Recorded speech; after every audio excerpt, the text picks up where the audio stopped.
अस्सलाम वालेकुम दोस्तों, कैसे आप सभी लोग। मेरा नाम फिजान तनवीर है। आज की इस क्लास के अंदर हम बात करने वाले हैं अपने 9th क्लास की केमिस्ट्री के चैप्टर नंबर 3 के बारे में। इससे पहले हम लोगों ने chapter number 1 and chapter number 2 दोनों कंप्लीट कर लिए हैं। कंप्लीट वन शॉट वीडियोस आप लोगों के लिए मैंने अपलोड भी कर दिए हैं। अगर अभी तक आप लोगों ने नहीं देखी तो डिस्क्रिप्शन के अंदर और वीडियो के एंड पर आपको वीडियोस जो है वो उनकी प्लेलिस्ट जो है मिल जाएगी। सेपरेट प्लेलिस्ट बना दिए ताकि आप इन फ्यूचर कभी भी किसी को रेकमेंड करो या आप दोबारा से आकर रिवीजन करो तो आपके लिए वो प्लेलिस्ट में सारी वीडियोस जो है वो मौजूद हों। तो आज की वीडियो के अंदर हम स्टार्ट करने वाले हैं अपना चैप्टर नंबर 3। अब चैप्टर नंबर 3 हमारा बोर्ड एग्जाम के अकॉर्डिंग जो है हमारा इसके अंदर से एमसीक्यूज और शॉर्ट क्वेश्चन बहुत ज्यादा पूछे जाते हैं और कभी कभार ऐसा होता है कि लॉन्ग क्वेश्चन भी आपका इसमें से पूछा जा सकता है। और बड़ा आसान सा चैप्टर है, बड़ा इंटरेस्टिंग चैप्टर है अगर आप इसको इंटरेस्ट के साथ पढ़ते हो। और मैं तो बच्चों को बोलता होता हूँ कि ये जो चैप्टर नंबर 3 है ये ऐसा चैप्टर है कि पूरी केमिस्ट्री की जो इंटरेस्ट होता है ना एक बच्चे का केमिस्ट्री के अंदर, वो सिर्फ ये चैप्टर बनाता है। क्योंकि इस चैप्टर के अंदर होता है हमारे पास पीरियोडिक टेबल।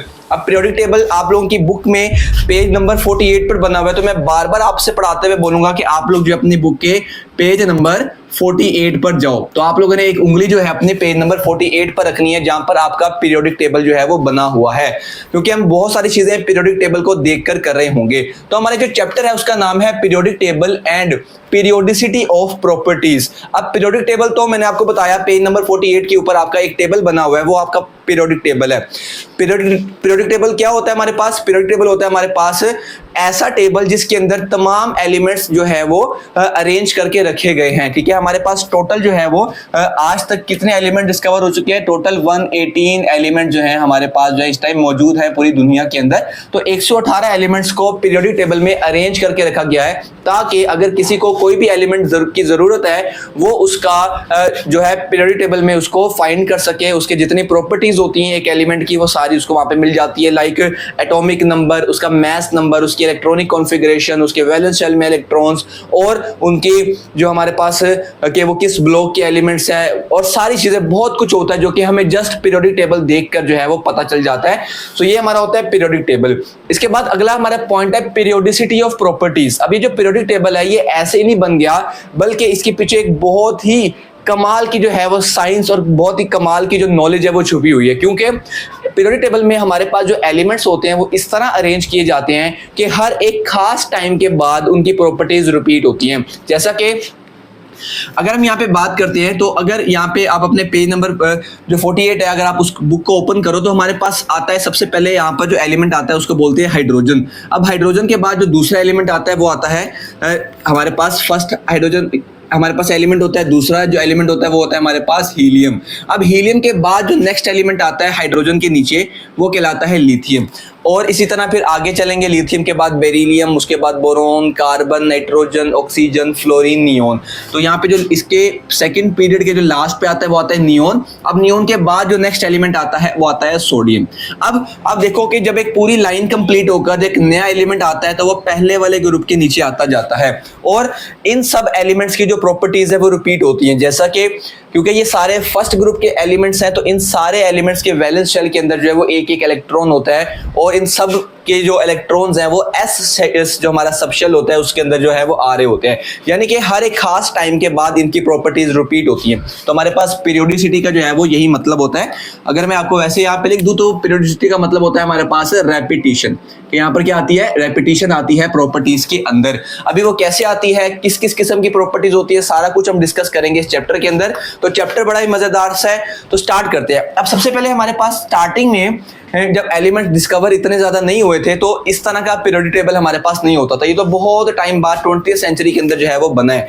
इससे पहले हमारे पास अलग अलग साइंटिस्ट ने अलग अलग तरीके से जितने उस टाइम एलिमेंट्स डिस्कवर हुए थे उन एलिमेंट्स को अरेंज करने की जो थी वो अपनी अपनी ट्राई की। सो अब हम उनको पढ़ने लगे हैं। तो सबसे पहले जो ट्राई की वो थी हमारे पास, जो सबसे पहले हमारे पास ट्राई हुई उसका बोलते हैं डोब्राइनर्स ट्राइड। ठीक है, डोब्राइनर्स ट्राइड। अब ये डोब्राइनर्स ट्राइड क्या है? ये पहली कोशिश थी हमारे पास एक साइंटिस्ट की जिन्होंने एलिमेंट्स को अरेंज करने की कोशिश की।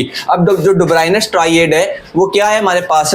अब जो डोब्राइनर्स ट्राइड है इसमें हमारे पास एक जर्मन केमिस्ट है डोब्राइनर। उन्होंने क्या किया? उन्होंने एलिमेंट्स को अरेंज करने की कोशिश की, बट इन्होंने एलिमेंट्स को इस तरह अरेंज किया कि 3-3 के ग्रुप बना दिए। ठीक है, यानी कि उस टाइम जितने एलिमेंट डिस्कवर हुए थे उन एलिमेंट्स को 3-3 के ग्रुप्स में जो था वो इन्होंने क्या कर दिया? 3-3 के ग्रुप्स में अरेंज कर दिया। तो तो हम यहाँ पे कहते हैं कि यहाँ पे क्या हुआ था, डोब्राइनस ट्रायड के अंदर अगर हम इसके नोट्स टाइप बनाना हो तो हम कहेंगे कि डिफरेंट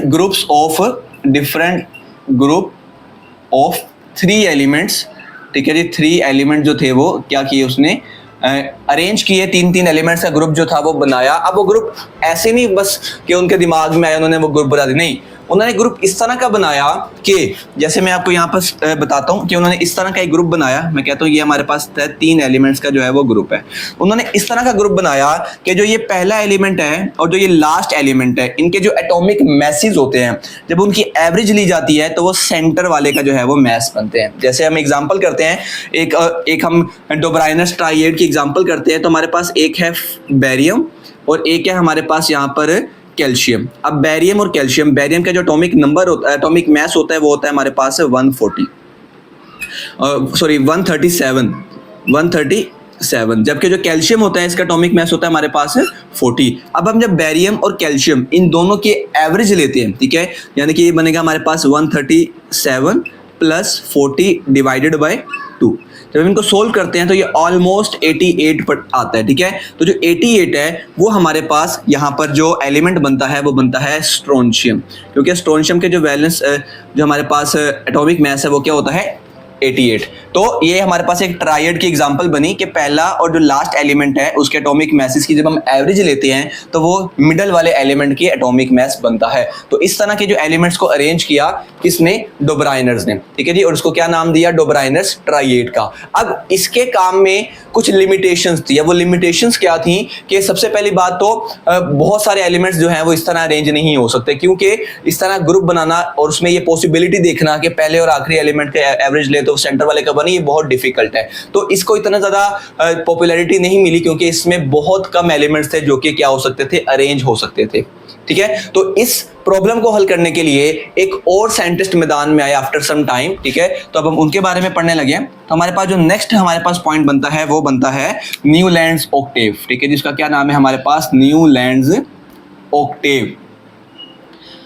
अब यहाँ पे आपको एक बात माइंड में रखनी है कि जो एटॉमिक नंबर्स थे, एटॉमिक नंबर से पहले हमारे पास एटॉमिक मैसेज डिस्कवर हुए थे। तो एटॉमिक मैसेज जो थे, जिसको मैस नंबर बोलते हैं, तो जो एटॉमिक मैसेज थे वो कब डिस्कवर हुए थे, वो डिस्कवर हुए थे एटॉमिक मैस डिस्कवर्ड, ठीक है, कब डिस्कवर्ड हुए थे, वो डिस्कवर हुए थे इन 1860 में, ठीक है जी। 1860 में जो थे वो क्या डिस्कवर हुए थे, एटॉमिक मैसेज। और वो किसने डिस्कवर किए थे, ठीक है, वो डिस्कवर किए थे बाय कैनिज़ारो, ठीक है जी। किसने डिस्कवर किए थे, उस साइंटिस्ट का क्या नाम है, कैनिज़ारो ने डिस्कवर किए थे एटॉमिक मैसेज। तो यहाँ पर ये आपका एमसीक्यूज का भी पॉइंट जो है वो यहाँ पे बन सकता है, तो इसको आप लोगों ने माइंड में रखना है। तो उसके बाद हमारे पास एक साइंटिस्ट थे, इंग्लिश साइंटिस्ट थे, यानी कि ब्रिटिश साइंटिस्ट थे, जिनका नाम था न्यूलैंड्स। उन्होंने अपना एक लॉ पेश किया, ठीक है, जिसको उन्होंने नाम दिया लॉज ऑफ ऑक्टेव का, लॉज ऑफ ऑक्टेव। अब ऑक्टेव क्या होता है, ऑक्टेव जो है वो हम लोग काउंटिंग में ऑक्टेव जो है उसको बोलते हैं, ये ऑक्टा से निकला है और ऑक्टा का मतलब होता है हमारे पास 8, ठीक है। यानी कि लॉज ऑफ ऑक्टेव का मतलब है कि हर 8 एलिमेंट्स का क्या बनाया इन्होंने, एक पेयर बनाया, एक ग्रुप बनाया, जिसको उन्होंने क्या नाम दिया, लॉज ऑफ ऑक्टेव का। इन्होंने देखा कि अगर हम 8 एलिमेंट्स को अरेंज करते हैं तो हर 8वें एलिमेंट के जो प्रॉपर्टीज होती हैं वो पहले वाले से मैच करती हैं। जैसे मैंने आपको पीरियोडिसिटी ऑफ प्रॉपर्टीज के बारे में बताया था कि हर 8 एलिमेंट का जो ग्रुप है, पेयर है, उसके अंदर जो लास्ट एलिमेंट होगा उसकी प्रॉपर्टी पहले वाले एलिमेंट के साथ जो है वो मैच कर रही होगी। फिर आगे इन्होंने क्या किया, इन्होंने इसको जो है वो कंपेयर किया, ठीक है, कंपेयर किया विद म्यूजिकल नोट्स, ठीक है, म्यूजिकल नोट्स। अब म्यूजिकल नोट्स के साथ क्यों किया, लाइक जैसे हमारे पास पियानो होता है, तो पियानो के अंदर या कोई भी म्यूजिक होता है तो उसमें ना एक साउंड बार बार रिपीट होती है, ठीक है। आप अगर एक सॉन्ग पर या एक म्यूजिक पर गौर करो तो एक बीट बार बार रिपीट होती है। तो सेम इन्होंने देखा कि जो एलिमेंट्स के जो एटॉमिक मैसेज है, जब उनको एलिमेंट्स के एटॉमिक मैसेज की बेस पर अरेंज किया जाता है तो उनकी प्रॉपर्टीज में कुछ खास रेपिटेशन जो है वो देखने को मिलती है। तो इसलिए उन्होंने इसको किया।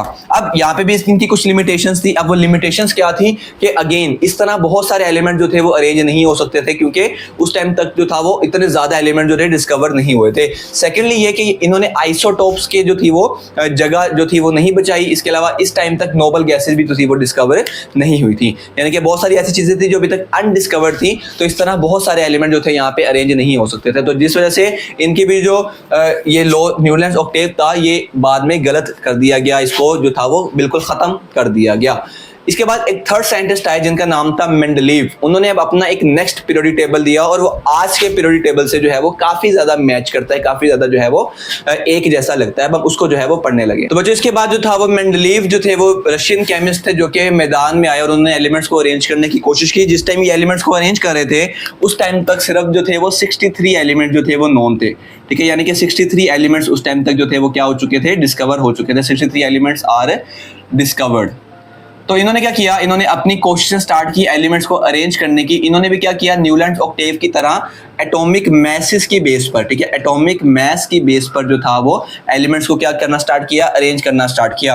अब इन्होंने क्या किया, इन्होंने एलिमेंट्स को ऐसे ही रैंडमली अरेंज नहीं कर दिया, बल्कि एलिमेंट्स को पीरियड्स के अंदर, ठीक है, पीरियड्स एंड ग्रुप्स के अंदर क्या करना स्टार्ट किया, अरेंज करना स्टार्ट किया। लाइक जैसे हमारे पास ये होती है रोज हमारी पीरियड्स और ये हमारे पास क्या होते हैं, रोज। तो एक टेबल की फॉर्म आप कह सकते हो कि एलिमेंट्स को इस तरह अरेंज करना स्टार्ट किया उनके एटॉमिक मैसेस की बेस पर, और इस अरेंजमेंट को उन्होंने नाम दे दिया जिससे आज का हमारा पीरियोडिक टेबल जो है वो बना है। तो इस अरेंजमेंट को क्या नाम दिया, पीरियोडिक टेबल का। पीरियोडिक टेबल मैंने आपको बताया था आज का जो पीरियोडिक टेबल है वो मेंडलीव पीरियोडिक टेबल के बाद ही बना है। तो इसलिए हमारे जो पीरियोडिक टेबल होता है इसके अंदर भी हमारे पास सेम पीरियड्स भी होते हैं, हमारे पास यहाँ पे ग्रुप्स भी होते हैं। तो अभी हम अपने पीरियोडिक टेबल को जो है जो सबसे लेटेस्ट है इसको हम बाद में डिस्कस करेंगे। तो अभी हम जो है वो मेंडलीव पीरियोडिक टेबल को देख रहे हैं। अब अगेन यहाँ पर भी क्या हुआ कि एलिमेंट्स को अरेंज किया, अगेन एलिमेंट्स के अंदर रेपिटेशन आई, तो इन्होंने इसको एक लॉ की सूरत में पेश किया, ठीक है। वो लॉ क्या कहता है, ठीक है जी, हमारे पास लॉ कहता है कि properties of elements are, properties of elements जो होती हैं, एलिमेंट्स की जो प्रॉपर्टीज होती हैं आर पीरियोडिक फंक्शन, ठीक है, आर पीरियोडिक फंक्शन के जो एलिमेंट्स की प्रॉपर्टीज होती हैं वो रिपीट होती हैं। पीरियोडिक फंक्शन का मतलब होता है रिपीट होती हैं, ठीक है। Properties of elements are periodic function of their atomic masses, of their atomic masses. ये उन्होंने क्या किया था, ये उन्होंने मेंडलीव का पीरियोडिक लॉ था जो कि उन्होंने पेश किया कि जितने भी एलिमेंट्स होते हैं पीरियोडिक टेबल के अंदर उनकी जो प्रॉपर्टीज होती हैं अगर उनको एटॉमिक मास की बेस पर अरेंज किया जाए, अगर उनको एटॉमिक मास की बेस पर अरेंज किया जाए तो उनकी प्रॉपर्टीज जो है वो पीरियोडिक हो जाती हैं, यानी कि रिपीट होना स्टार्ट हो जाती हैं। ऑल्दो क्योंकि अब यहाँ पर एटॉमिक मैसेज हैं, अब एटॉमिक मैसेज की प्रॉब्लम ये होती है कि एटॉमिक मैसेज में ना गैप काफी ज्यादा आता है। जैसे कि अगर हाइड्रोजन का एटॉमिक मास 1 है तो हीलियम का एटॉमिक मास 4 होगा, इसी तरह लिथियम का 7 होगा, इस तरह बेरिलियम का जो है वो 8 या 9 या 10 होगा। इस तरह इनके दरमियान में गैप काफी ज्यादा आता है जिसकी बेस पर भी अगेन बहुत सारे एलिमेंट्स को अरेंज नहीं किया जा सकता। तो हमारे पास मेंडलीव पीरियोडिक टेबल के भी कुछ डीमेरिट्स या कुछ लिमिटेशंस थी। आपको पेपर में अगर क्वेश्चन आता है तो आपसे ये भी पूछ सकते हैं कि डीमेरिट्स बताओ या ड्रॉबैक्स बताओ या डिसएडवांटेज, ये सारी चीजों का एक ही मतलब होता है। अब मेंडलीव पीरियोडिक टेबल के अंदर जो था अगेन यहाँ पर कुछ एलिमेंट्स जो थे वो गलत तरीके से अरेंज थे, यानी कि सही तरह उनके एटॉमिक मैसेज अरेंज नहीं हुए थे। कुछ एलिमेंट्स के जो थे उस टाइम आइसोटोप्स जो थे वो सही तरह जो थे वो अरेंज नहीं थे, ठीक है। तो इसके भी हमारे पास जो है वो कुछ डीमेरिट्स जो है हमें देखने को मिलते हैं। तो इसके बाद हमारे पास एक लास्ट जो हमारे पास हम कहते हैं कि जिसके बाद हमारे एटॉमिक मैसेज को जो था वो हमारे जो एटॉमिक मैसेज थे, क्योंकि सारे एलिमेंट्स एटॉमिक मैसेज की बेस पर अरेंज किए जा रहे थे, तो अब साइंटिस्ट ने देखा कि क्यों ना इसको चेंज किया जाए, क्योंकि मेंडलीव पीरियोडिक टेबल आज के पीरियोडिक टेबल से काफी ज्यादा मैच करता है। तो इन्होंने यहाँ पर क्या किया, अब हमारे पास एक न्यू आता है जिसको हम बोलते हैं पीरियोडिक लॉ, ठीक है जी। पीरियोडिक लॉ भी कहा जाता है और उसको मॉडर्न पीरियोडिक लॉ भी जो है वो कहा जाता है। अब क्या था यहाँ पर हमारे पास एटॉमिक मैसेज में, जैसे मैंने आपको बताया कि इसके दरमियान काफी ज्यादा गैप आते हैं एलिमेंट्स के एटॉमिक मैसेज में। सो हमें कुछ ऐसा चाहिए था जिसके दरमियान में गैप्स ज्यादा ना आए। तो उसके बाद हमारे पास डिस्कवर हुए, ठीक है जी, इन 1913 में, ठीक है जी, 1913 में डिस्कवर किए हमारे पास एटॉमिक नंबर, ठीक है। इन 1913 हमारे पास क्या डिस्कवर हुए, 1913 में एटॉमिक नंबर जो थे वो क्या हुए, डिस्कवर हुए, ठीक है। एटॉमिक नंबर डिस्कवर्ड हुए, किससे डिस्कवर किए, डिस्कवर्ड बाय, ठीक है। साइंटिस्ट का नेम आपने याद रखना है, साइंटिस्ट का नेम है हमारे पास एच मूसले, ठीक है। एच मूसले ने क्या किए, डिस्कवर किए क्या, एटॉमिक नंबर, कब, 1913 में। यहाँ पर क्विक रिकैप करते हैं, एटॉमिक मैसेज किससे डिस्कवर किए थे, एटॉमिक मैच डिस्कवर किए थे कैनिजारो ने, कब किए थे, 1860 में। एटॉमिक नंबर किससे डिस्कवर किए, एच मूसले ने, कब डिस्कवर किए, 1913 में। अब एटॉमिक नंबर की ये बात खसूसियत होती है कि ये साथ साथ बढ़ता है, ठीक है, एक साथ बढ़ता है, यानी कि 1 अगर हाइड्रोजन है तो हीलियम का एटॉमिक नंबर 2 होगा, लिथियम का 3, बेरिलियम का 4, बोरोन का 5, कार्बन का 6, नाइट्रोजन का 7, यानी कि 1 by 1 इंक्रीज होते हैं। तो ये ज़्यादा सॉलिड वे होता है एलिमेंट्स को अरेंज करने का। सो फिर हमारे पास जो था एलिमेंट्स को क्या किया गया, एलिमेंट्स को अरेंज किया गया उनकी एटॉमिक नंबर की बेस पर। तो यहाँ पर हमारे पास एक पीरियोडिक लॉ दोबारा से आता है, ठीक है। वो पीरियोडिक लॉ क्या कहता है, जिसको मॉडर्न पीरियोडिक लॉ भी बोलते हैं। अगेन वो सेम मेंडलीव पीरियोडिक लॉ जैसा ही है, वो है हमारे पास properties of elements are periodic function, elements are periodic function. अब आपको डेफिनेशन जो है वो खुद ही समझ आ रही होगी। पीरियोडिक फंक्शन किसका पीरियोडिक फंक्शन है, ऑफ देयर एटॉमिक नंबर, ठीक है। दोनों में क्या डिफरेंस है, सिर्फ एक वर्ड का डिफरेंस है। यहाँ पर था हमारे पास एटॉमिक मास और अब यहाँ पर हमारे पास क्या है, यहाँ पर है हमारे पास एटॉमिक नंबर। तो ये हमारे पास है, इसको हम बोलते हैं मॉडर्न पीरियोडिक लॉ, ठीक है, मॉडर्न पीरियोडिक लॉ। तो अब क्या है, अब बोर्ड के अगर हम पॉइंट ऑफ व्यू से बात करते हैं तो या तो आपको पेपर में हर साल मेंडलीव पीरियोडिक लॉ पूछा जा सकता है या तो आपको मॉडर्न पीरियोडिक लॉ जो है वो पूछा जा सकता है। तो आप लोगों ने इसको अच्छी तरह लिखना है। अगर पीरियोडिक लॉ आता है फिर तो आपने ये पूरा इसी तरह जो है वो लिखना है। मैं भी आपको बुक से भी मार्क करवाता हूँ और मेंडलीव पीरियोडिक लॉ भी आपसे जो है वो पूछा जा सकता है। तो आप लोगों ने इसको अच्छी तरह समझना है। उम्मीद करता हूँ ये जो हिस्ट्री थी स्टार्टिंग से किस तरह एलिमेंट्स को अरेंज करना स्टार्ट किया गया, ये आप लोगों को जो है वो समझ आई होगी। तो स्टार्ट करते हैं हमारे पास चैप्टर नंबर 3 से, ठीक है, जिसका नाम है periodic table and periodicity of properties. अब आगे बढ़ते हैं। आगे हमारे पास जो है वो हम स्टार्टिंग अपने पॉइंट से ही करते हैं पीरियोडिक टेबल से, ठीक है जी, जिसका क्या नाम है हमारे पास पीरियोडिक टेबल में, डोब्राइनर्स ट्राइएड। अब क्या थे, जर्मन केमिस्ट डोब्राइनर, ठीक है, डोब्राइनर साइंटिस्ट था जिन्होंने ऑब्जर्व किया रिलेशनशिप किसके दरमियान, एटॉमिक मैसेस, डिफरेंट एलिमेंट्स के एटॉमिक मैसेस के दरमियान, इसको क्या नाम दिया गया उसके बाद, ट्राइएड का, ठीक है। इसके अंदर क्या होता था, जो सेंट्रल और मिडल एलिमेंट होता था वो एटॉमिक मैस एवरेज होता था किसकी, बाकी दो एलिमेंट्स की। जैसे मैंने आपको बताया था कि दो एलिमेंट्स का एटॉमिक मैस की एवरेज निकालते थे तो सेंटर वाले का एटॉमिक मैस बन जाता था। यहाँ पे आगे एग्जांपल आ गया हमारे पास। एग्जांपल मैंने आपको बताई कैल्शियम, स्ट्रोंशियम एंड बेरियम की। उसके बाद यहाँ से लेकर जो है हमारे पास इसकी क्या आती है, लिमिटेशन आती है। अभी लिमिटेशन क्या होती है, जैसे मैंने आपको बताया कि only few elements could arrange in this way, कुछ ही एलिमेंट जो थे जो कि इस तरह अरेंज किए जा सकते थे, इस तरह अरेंज करना पॉसिबल था। आगे बढ़ते हैं। आगे है न्यूलैंड्स ऑक्टेव। न्यूलैंड्स ऑक्टेव में हमारे पास सबसे पहले लाइन तो यहाँ पर एमसीक्यूज आ रही है कि एलिमेंट जो किसने एटॉमिक मैसेज को किसने डिस्कवर किया, कैनिज़ारो ने। कब डिस्कवर किया, 1860 के अंदर। उसके बाद इन 1864 ब्रिटिश केमिस्ट न्यूलैंड ने क्या किया, अपनी ऑब्जर्वेशन लॉज ऑफ ऑक्टेव की फॉर्म में पेश की। उसने देखा कि there was repetition in chemical properties of every 8th element if they were arrange by increasing their atomic masses. कि अगर एलिमेंट्स को एटॉमिक मैस की बेस पर अरेंज किया जाता है तो हर 8वें एलिमेंट की प्रॉपर्टी में क्या आती है, रेपिटेशन आती है। He compared it with musical notes। उसके बाद हमारे पास ये लिमिटेशन है, his book work could not get much recognition, क्योंकि कुछ स्पेस जो थी वो अनडिस्कवर्ड एलिमेंट्स के लिए नहीं बची थी और नोबल गैसेस भी उस टाइम तक जो थी वो नहीं मालूम थी, अनडिस्कवर्ड थी। इसके बाद हमारे पास आता है मेंडलीव पीरियोडिक टेबल। वो क्या है जी, हमारे पास रशियन केमिस्ट हमारे पास मेंडलीव, ठीक है। उन्होंने क्या किया, एलिमेंट्स को अरेंज किया। कितने एलिमेंट्स, 63 एलिमेंट्स उस टाइम तक जो थे हमारे पास डिस्कवर हुए थे। उन्होंने ये देखा in order of increasing atomic masses arrange किया। किस में अरेंज किया, in horizontal rows called periods और ग्रुप्स के अंदर इन्होंने अरेंज किया। This arrangement of element was called periodic table. उसके बाद उन्होंने जो था वो पीरियोडिक लॉ अपना पेश किया। वो क्या था, properties of elements are periodic function of their atomic masses. तो ये एटॉमिक मैसेज की बेस पर उन्होंने एलिमेंट्स को क्या किया था, अरेंज किया था। इसके बाद हमारे पास आते हैं कुछ डीमेरिट्स, ठीक है, demerits of Mendeleev periodic table. वो क्या है कि पहला है कि वो उसने जो था वो पोजीशन ऑफ आइसोटोप जो थी वो गलत बताई। दूसरा था wrong order of atomic masses of some elements. कुछ एलिमेंट्स के एटॉमिक मैसेज का जो तरतीब थी, ऑर्डर था, वो भी क्या था, गलत था। उससे ये समझ आती है कि जो एटॉमिक मैस एलिमेंट्स का उसकी बेस पर एलिमेंट्स को अरेंज नहीं किया जा सकता। इसके बाद हमारे पास आता है पीरियोडिक लॉ, जिसको हम मॉडर्न पीरियोडिक लॉ भी कहते हैं। तो इन 1913, ठीक है, एच मूजले ने डिस्कवर किए कि आप न्यू प्रॉपर्टी ऑफ एलिमेंट, जिसको क्या बोलते हैं, एटॉमिक नंबर। उसके बाद उन्होंने क्या किया, he observed that atomic number instead of atomic mass should determine the position of element. उन्होंने बोला कि एटॉमिक मास की बजाय एटॉमिक नंबर की बेस पर एलिमेंट्स को क्या करना चाहिए, अरेंज करना चाहिए। तो उन्होंने अपना पीरियोडिक लॉ क्या पेश किया, was amended as properties of elements are periodic function of their atomic number. Atomic number की बेस पर जो है वो रेपिटेशन आती है प्रॉपर्टीज के अंदर एलिमेंट्स की।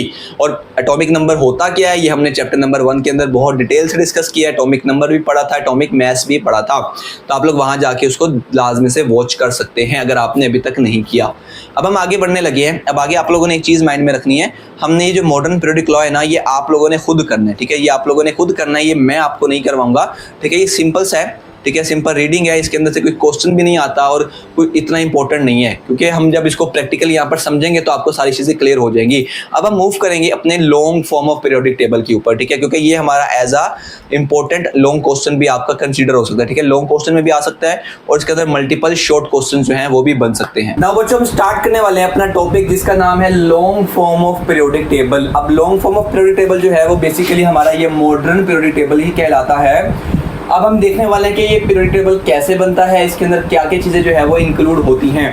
तो सबसे पहले हमें देखना पड़ेगा, क्योंकि हमने ये पढ़ा अभी कुछ टाइम पहले कि जो हमारा पीरियोडिक टेबल होता है उसके अंदर जो एलिमेंट्स होते हैं वो अरेंज किए जाते हैं एटॉमिक नंबर की बेस पर, ना कि एटॉमिक मास की बेस पर। अब एटॉमिक नंबर क्या होते हैं? एटॉमिक नंबर हम लोग जानते हैं कि वो होते हैं हमारे पास, एटॉमिक नंबर जो होते हैं वो इक्वल होते हैं, एटॉमिक जो नंबर होते हैं वो बराबर होते हैं किसके? नंबर ऑफ प्रोटॉन्स के, नंबर ऑफ प्रोटॉन्स के इक्वल होते हैं हमारे एटॉमिक नंबर। और हमारे जितने भी एलिमेंट्स होते हैं पीरियोडिक टेबल में वो एलिमेंट्स एटॉमिक नंबर की बेस पर अरेंज किए जाते हैं, या हम ये कह सकते हैं कि नंबर ऑफ प्रोटॉन्स की बेस पर अरेंज होते हैं। अब ये जो नंबर ऑफ प्रोटॉन्स हैं ये और नंबर ऑफ इलेक्ट्रॉन्स वो दोनों बराबर होते हैं। एग्जाम्पल के तौर पर जैसे मैं कहता हूँ मेरे पास एक एलिमेंट है सोडियम। अब जो सोडियम मेरे पास एक एलिमेंट है, इसके अगर हम प्रोटॉन्स की बात करते हैं तो वो होते हैं हमारे पास 11, ठीक है, 11 इसके अंदर क्या होते हैं? प्रोटॉन्स, जिसकी वजह से इसका एटॉमिक नंबर भी क्या हो जाता है? 11।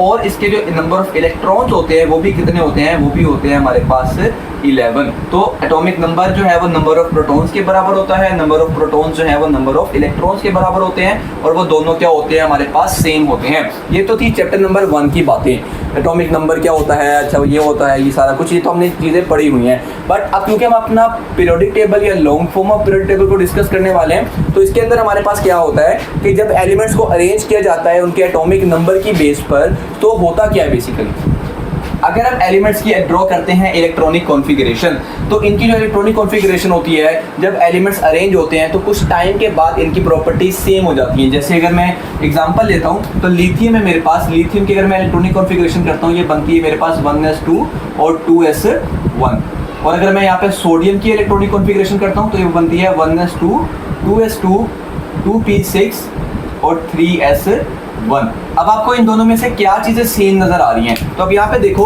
कि इसका जो वैलेंस शेल है, जो आखिरी वाला शेल है, उसके अंदर कितने इलेक्ट्रॉन्स हैं? 1 इलेक्ट्रॉन है। और जो सोडियम है उसका जो वैलेंस शेल का इलेक्ट्रॉन है उसके अंदर भी कितने हैं? हमारे पास 1 ही इलेक्ट्रॉन आ रहा है। तो दोनों के अंदर क्या है? सेम। इसी तरह मैं इसके नीचे लिथियम के बाद अगर मैं यहाँ पे करता हूँ लेट्स से पोटाशियम, इसके बाद मैं करता हूँ रुबिडियम, इसके बाद मैं करता हूँ सीजियम, इसके बाद मैं करता हूँ फ्रांशियम, तो सब के अंदर उनके जो वैलेंस शेल होगा उसके अंदर जो है वो सेम सबशेल आ रहा होगा, या सेम सबशेल के अंदर इलेक्ट्रॉन्स आ रहे होंगे। तो ये प्रॉपर्टीज जो हैं ये एक खास टाइम के बाद जो है वो हर एलिमेंट की रिपीट होती हैं।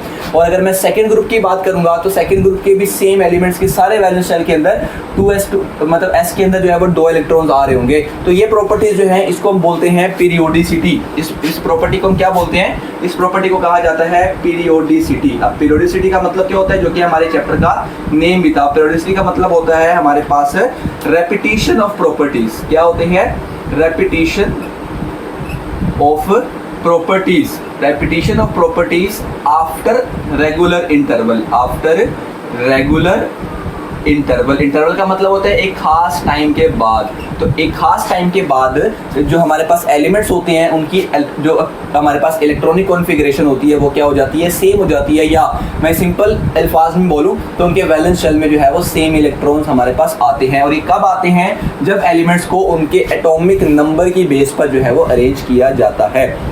चलो जी, अब यहाँ तो हमारी बात यहाँ पे कंप्लीट हो गई। तो यहाँ पर हमारे पास पीरियोडिसिटी की जो है वो डेफिनेशन भी हमने कवर कर ली। अब हमारे पास जो पीरियोडिक टेबल होता है इसके अंदर होती हैं हमारे पास डिफरेंट रोज, ठीक है। ये जो आप देख रहे हो ये हमारे पास क्या होती हैं? ये हमारे पास होती हैं different rose of periodic table. इस तरह हमारे पास जो है वो रोज, हॉरिजॉन्टल रोज जो है वो आ रही होती हैं। तो वो होती है हमारे पास पीरियड। वो क्या होते हैं हमारे पास? पीरियड्स। तो पीरियड्स क्या होते हैं हमारे पास? पीरियड होते हैं हमारे पास, यहाँ पर अगर हम डेफिनेशन की बात करें तो पीरियड्स क्या होती हैं? हॉरिजॉन्टल रोज। हॉरिजॉन्टल रोज जो हमारे पीरियोडिक टेबल में होती हैं, हॉरिजॉन्टल रोज, वो क्या कहलाती हैं? जो ये हॉरिजॉन्टल रोज होती हैं ये कहलाती हैं हमारे पास पीरियड। और जो पीरियड होते हैं ये टोटल हमारे पास होते हैं 7, ठीक है। 7 पीरियड होते हैं हमारे पास पीरियोडिक टेबल के अंदर। उसको हम यहाँ पे नंबरिंग करते हैं 1 2, ठीक है, 3 4 5 6 7, इस तरह जो है उसको अरेंज कर रहे होते हैं। और जो पीरियड होता है, पीरियड के अंदर जो एलिमेंट्स होते हैं वो किस बेस पर अरेंज होते हैं, वो इस बेस पर अरेंज होते हैं कि उनके पास कितने इलेक्ट्रॉन्स हमारे पास यहाँ पर आ रहे हैं। यानी कि हमारे पास जो जिन एलिमेंट्स के वैलेंस शेल के अंदर एक इलेक्ट्रॉन आएगा वो इस पीरियड की लेफ्ट साइड पर होगा सबसे पहली लाइन में, जिसके वैलेंस शेल में 2 इलेक्ट्रॉन होंगे तो वो सेकंड वाले ग्रुप में आएगा। जो इसके मतलब लेफ्ट साइड वालों के जो वैलेंस शेल के अंदर इलेक्ट्रॉन्स है वो कम होंगे as compare to right side वाले, राइट साइड वालों के जो है वो ज़्यादा होंगे हमारे पास इलेक्ट्रॉन्स। इसके बाद हम ग्रुप की बात करते हैं, तो ग्रुप हमारे पास क्या होता है, ग्रुप होता है हमारे पास वर्टिकल कॉलम, ठीक है जी।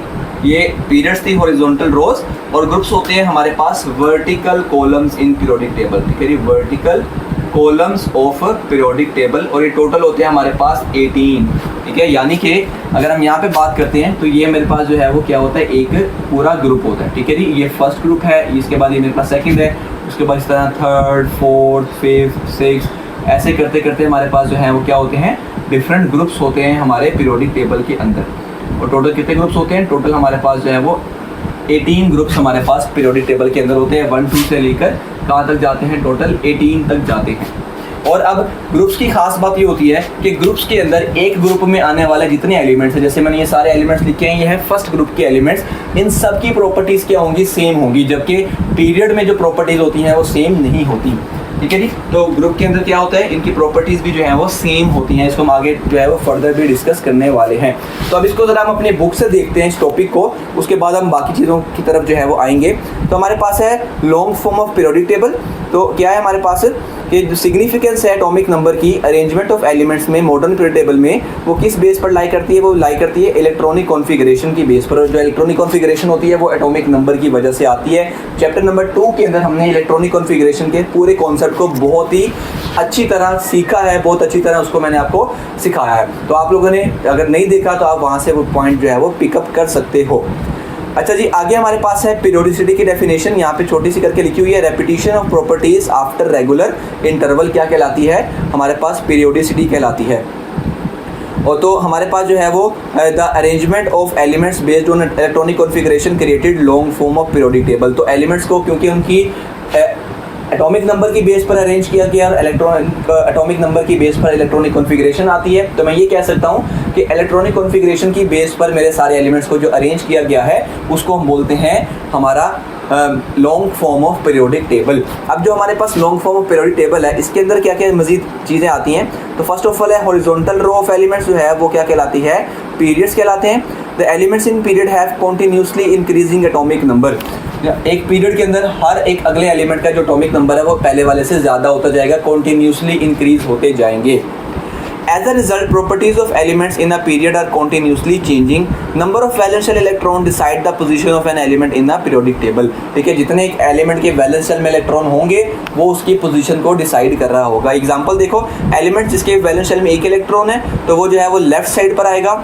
और जैसे अल्कली मेटल्स होते हैं, तो अल्कली मेटल्स क्या होते हैं, अल्कली मेटल्स बोलते हैं फर्स्ट ग्रुप के जितने एलिमेंट्स होते हैं वो हमारे अल्कली मेटल्स कहलाते हैं। इसी तरह जिनके वैलेंस शेल में 8 इलेक्ट्रॉन्स हैं तो वो राइट साइड पर जो है वो मूव कर रहे होंगे, जैसे कि हमारे पास क्या होती हैं, नोबल गैसेस होती हैं।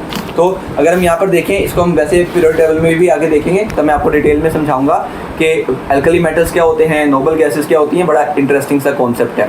आगे हमारे पास ग्रुप्स, तो वर्टिकल कॉलम जो होते हैं हमारे पीरियोडिक टेबल में वो क्या कहलाते हैं, वो कहलाते हैं हमारे पास ग्रुप्स। और अगर हम ग्रुप्स की बात करते हैं तो the elements in a group do not have, ठीक है, इनके जो एटॉमिक नंबर है वो ग्रुप में इंक्रीज हमारे पास कॉन्टिन्यूस वे में नहीं होते बल्कि गैप्स के साथ आते हैं।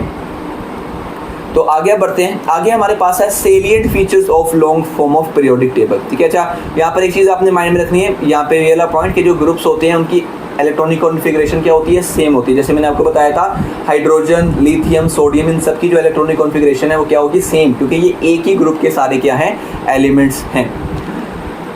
आगे बढ़ते हैं, salient features of long form of periodic table. ये आपका जो है वो वेरी वेरी इंपॉर्टेंट जो है हमारा लॉन्ग क्वेश्चन भी कंसीडर होता है। ठीक है, वो बड़ा आसान सा लॉन्ग क्वेश्चन है। पहला है हमारे पास कि जो ये लॉन्ग फॉर्म पीरियोडिक टेबल है इसके अंदर क्या होते हैं, 7 हॉरिजॉन्टल रोज होती हैं।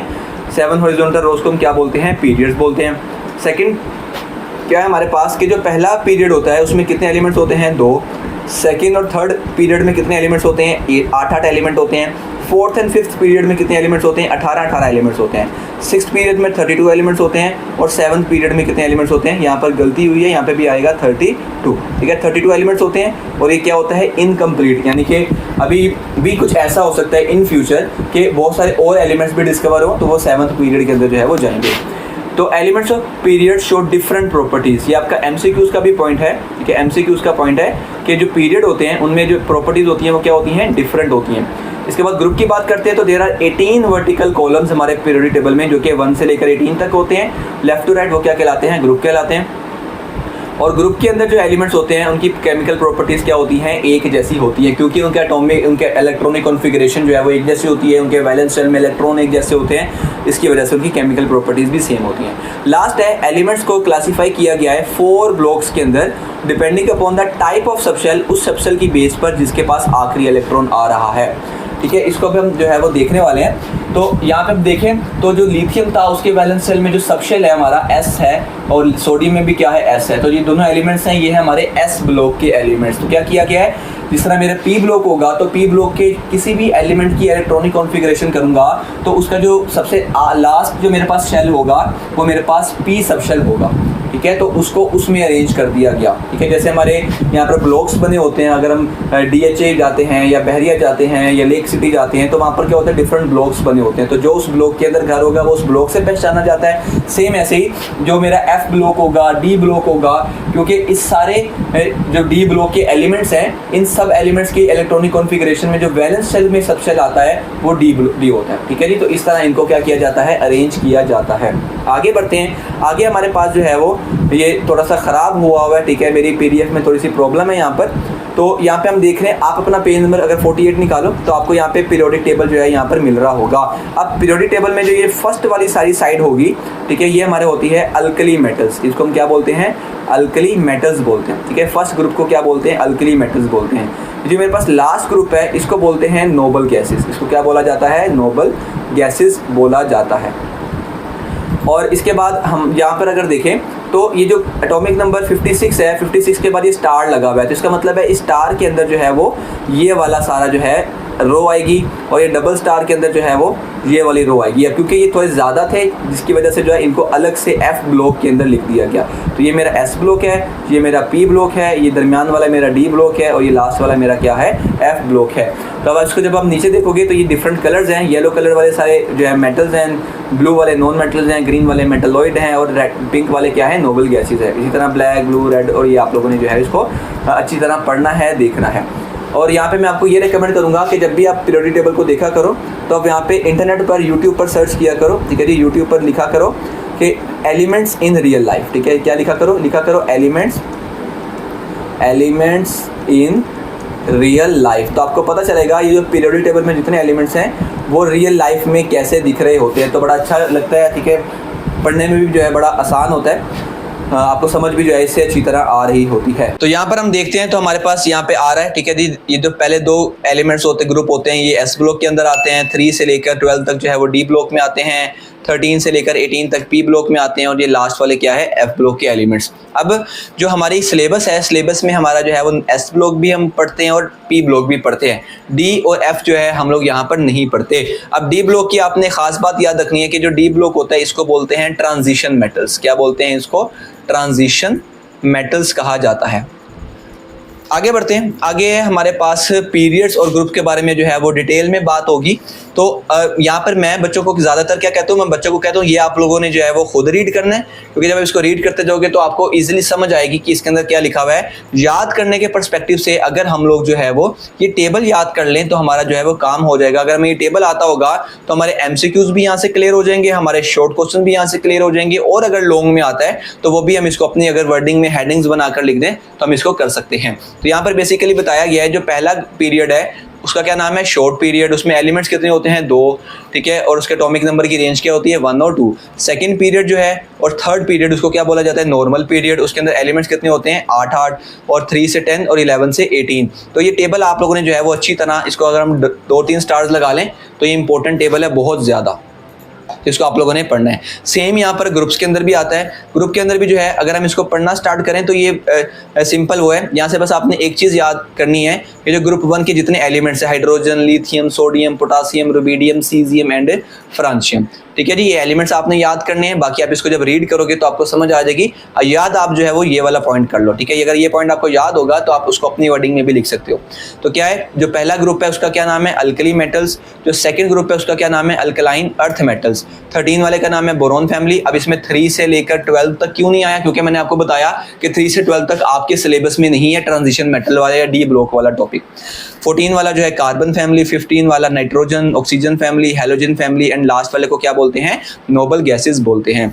और पहले ग्रुप है तो पहले ग्रुप में इलेक्ट्रॉन्स भी कितने होंगे, वैलेंस शेल के अंदर सारे एलिमेंट्स की 1 होंगे। दूसरे में 2 होंगे, 13 वाले में 3, 14 वाले में 4, 15 वाले में 5, ऐसे आप लोगों ने इसको याद करना है। बाकी ये आपका टास्क है कि आपने इस पूरे पार्ट को जो है, इस पूरे पार्ट को और पीरियड वाले पार्ट को अच्छी तरह रीड करना है समझ कर, ठीक है जी। आगे बढ़ने लगे, आगे हमारे पास ये, इसको आप लाजमी से एक बार पढ़िएगा, फायरवर्क्स कैसे होते हैं। जो हम आतिशबाजी देखते हैं तो उसमें हमें डिफरेंट कलर्स, डिफरेंट शेप्स नज़र आती हैं, तो उनके अंदर डिफरेंट एलिमेंट्स होते हैं, उनका वो बेसिकली कलर होता है। जैसे कि यहाँ पर लिखा हुआ है कि एलिमेंट्स लाइक मैग्नीशियम और एल्यूमिनियम जो है वो पाउडर फॉर्म में इस्तेमाल होते हैं, ठीक है। कैल्शियम जो है वो रेड कलर शो करता है, ट्रोंशियम स्कारलेट कलर जो शाइनी स्टार्स हमें नज़र आते हैं, बेरियम जो है वो ग्रीन कलर जो है वो शो करता है आतिशबाजी में। इसको आप लोगों ने जो है वो पढ़ लेना है, ठीक है।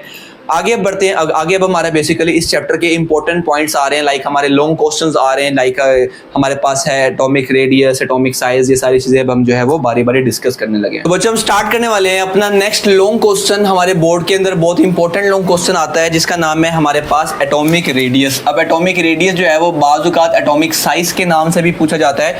दोनों में बड़ा ही एक छोटे से वर्ड का डिफरेंस है, तो आपको मैं समझाता भी हूँ और ये बड़ा इंपॉर्टेंट है। जैसे मैंने आपको बताया एटॉमिक रेडियस क्या होता है। अब क्योंकि अब जो एक एटम होता है ना, एटम के हमें न्यूक्लियस के बारे में पता होता है, बट हमें एटम की बाउंड्री के बारे में नहीं पता होता कि वो कितनी बड़ी है कितनी छोटी है, जिसकी वजह से हम एटम का साइज जो है वो नहीं एक्सप्लेन कर सकते, नहीं बता सकते।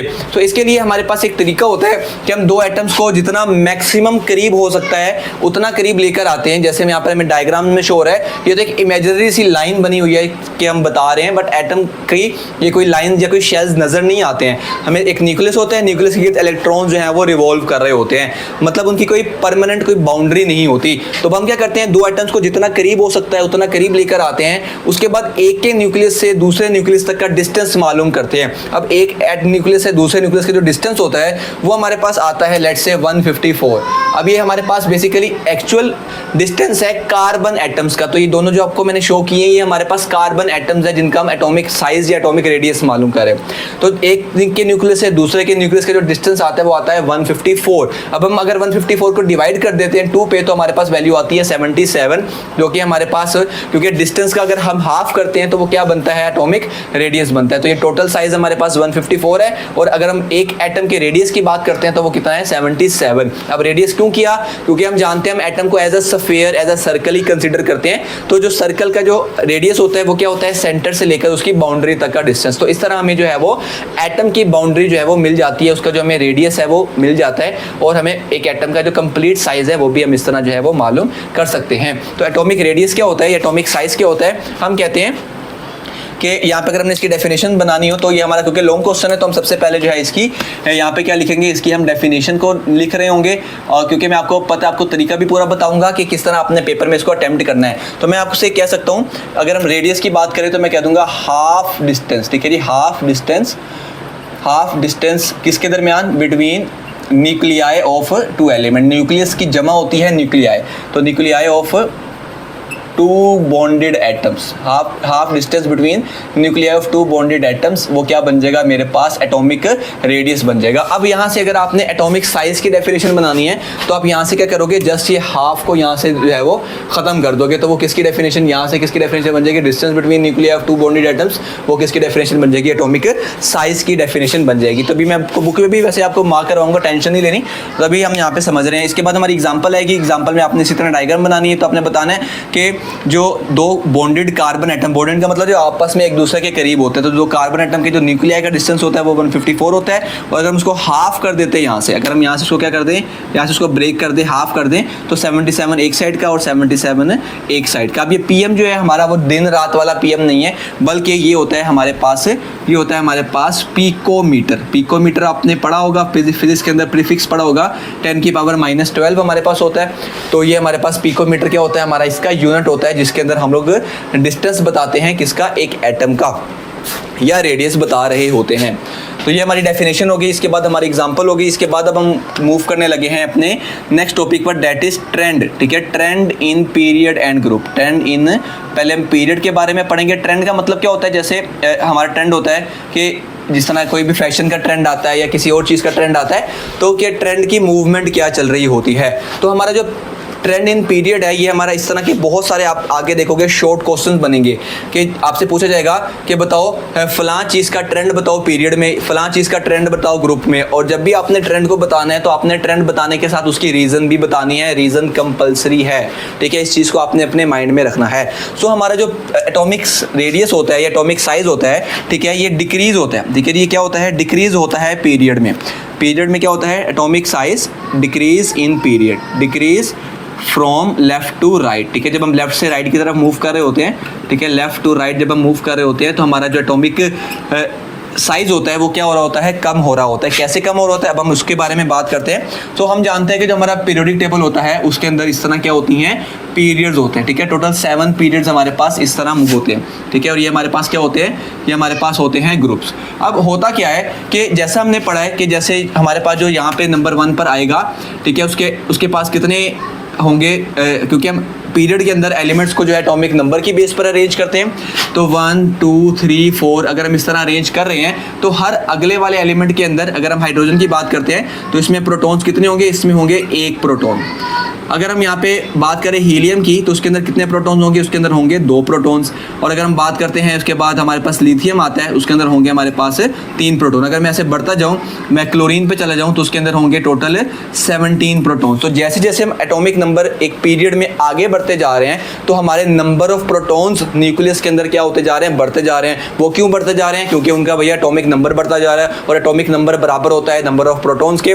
इसका मतलब क्या हुआ, इसका मतलब ये होगा कि जो एटॉमिक नंबर है वो बढ़ने का मतलब है कि उस न्यूक्लियस के अंदर जो प्रोटॉन्स हैं वो क्या होते जा रहे हैं, बढ़ते जा रहे हैं। जितने न्यूट्रॉन्स के न्यूक्लियस के अंदर प्रोटॉन्स बढ़ेंगे, इसका मतलब है न्यूक्लियस उतना ज़्यादा पावरफुल होता जाएगा।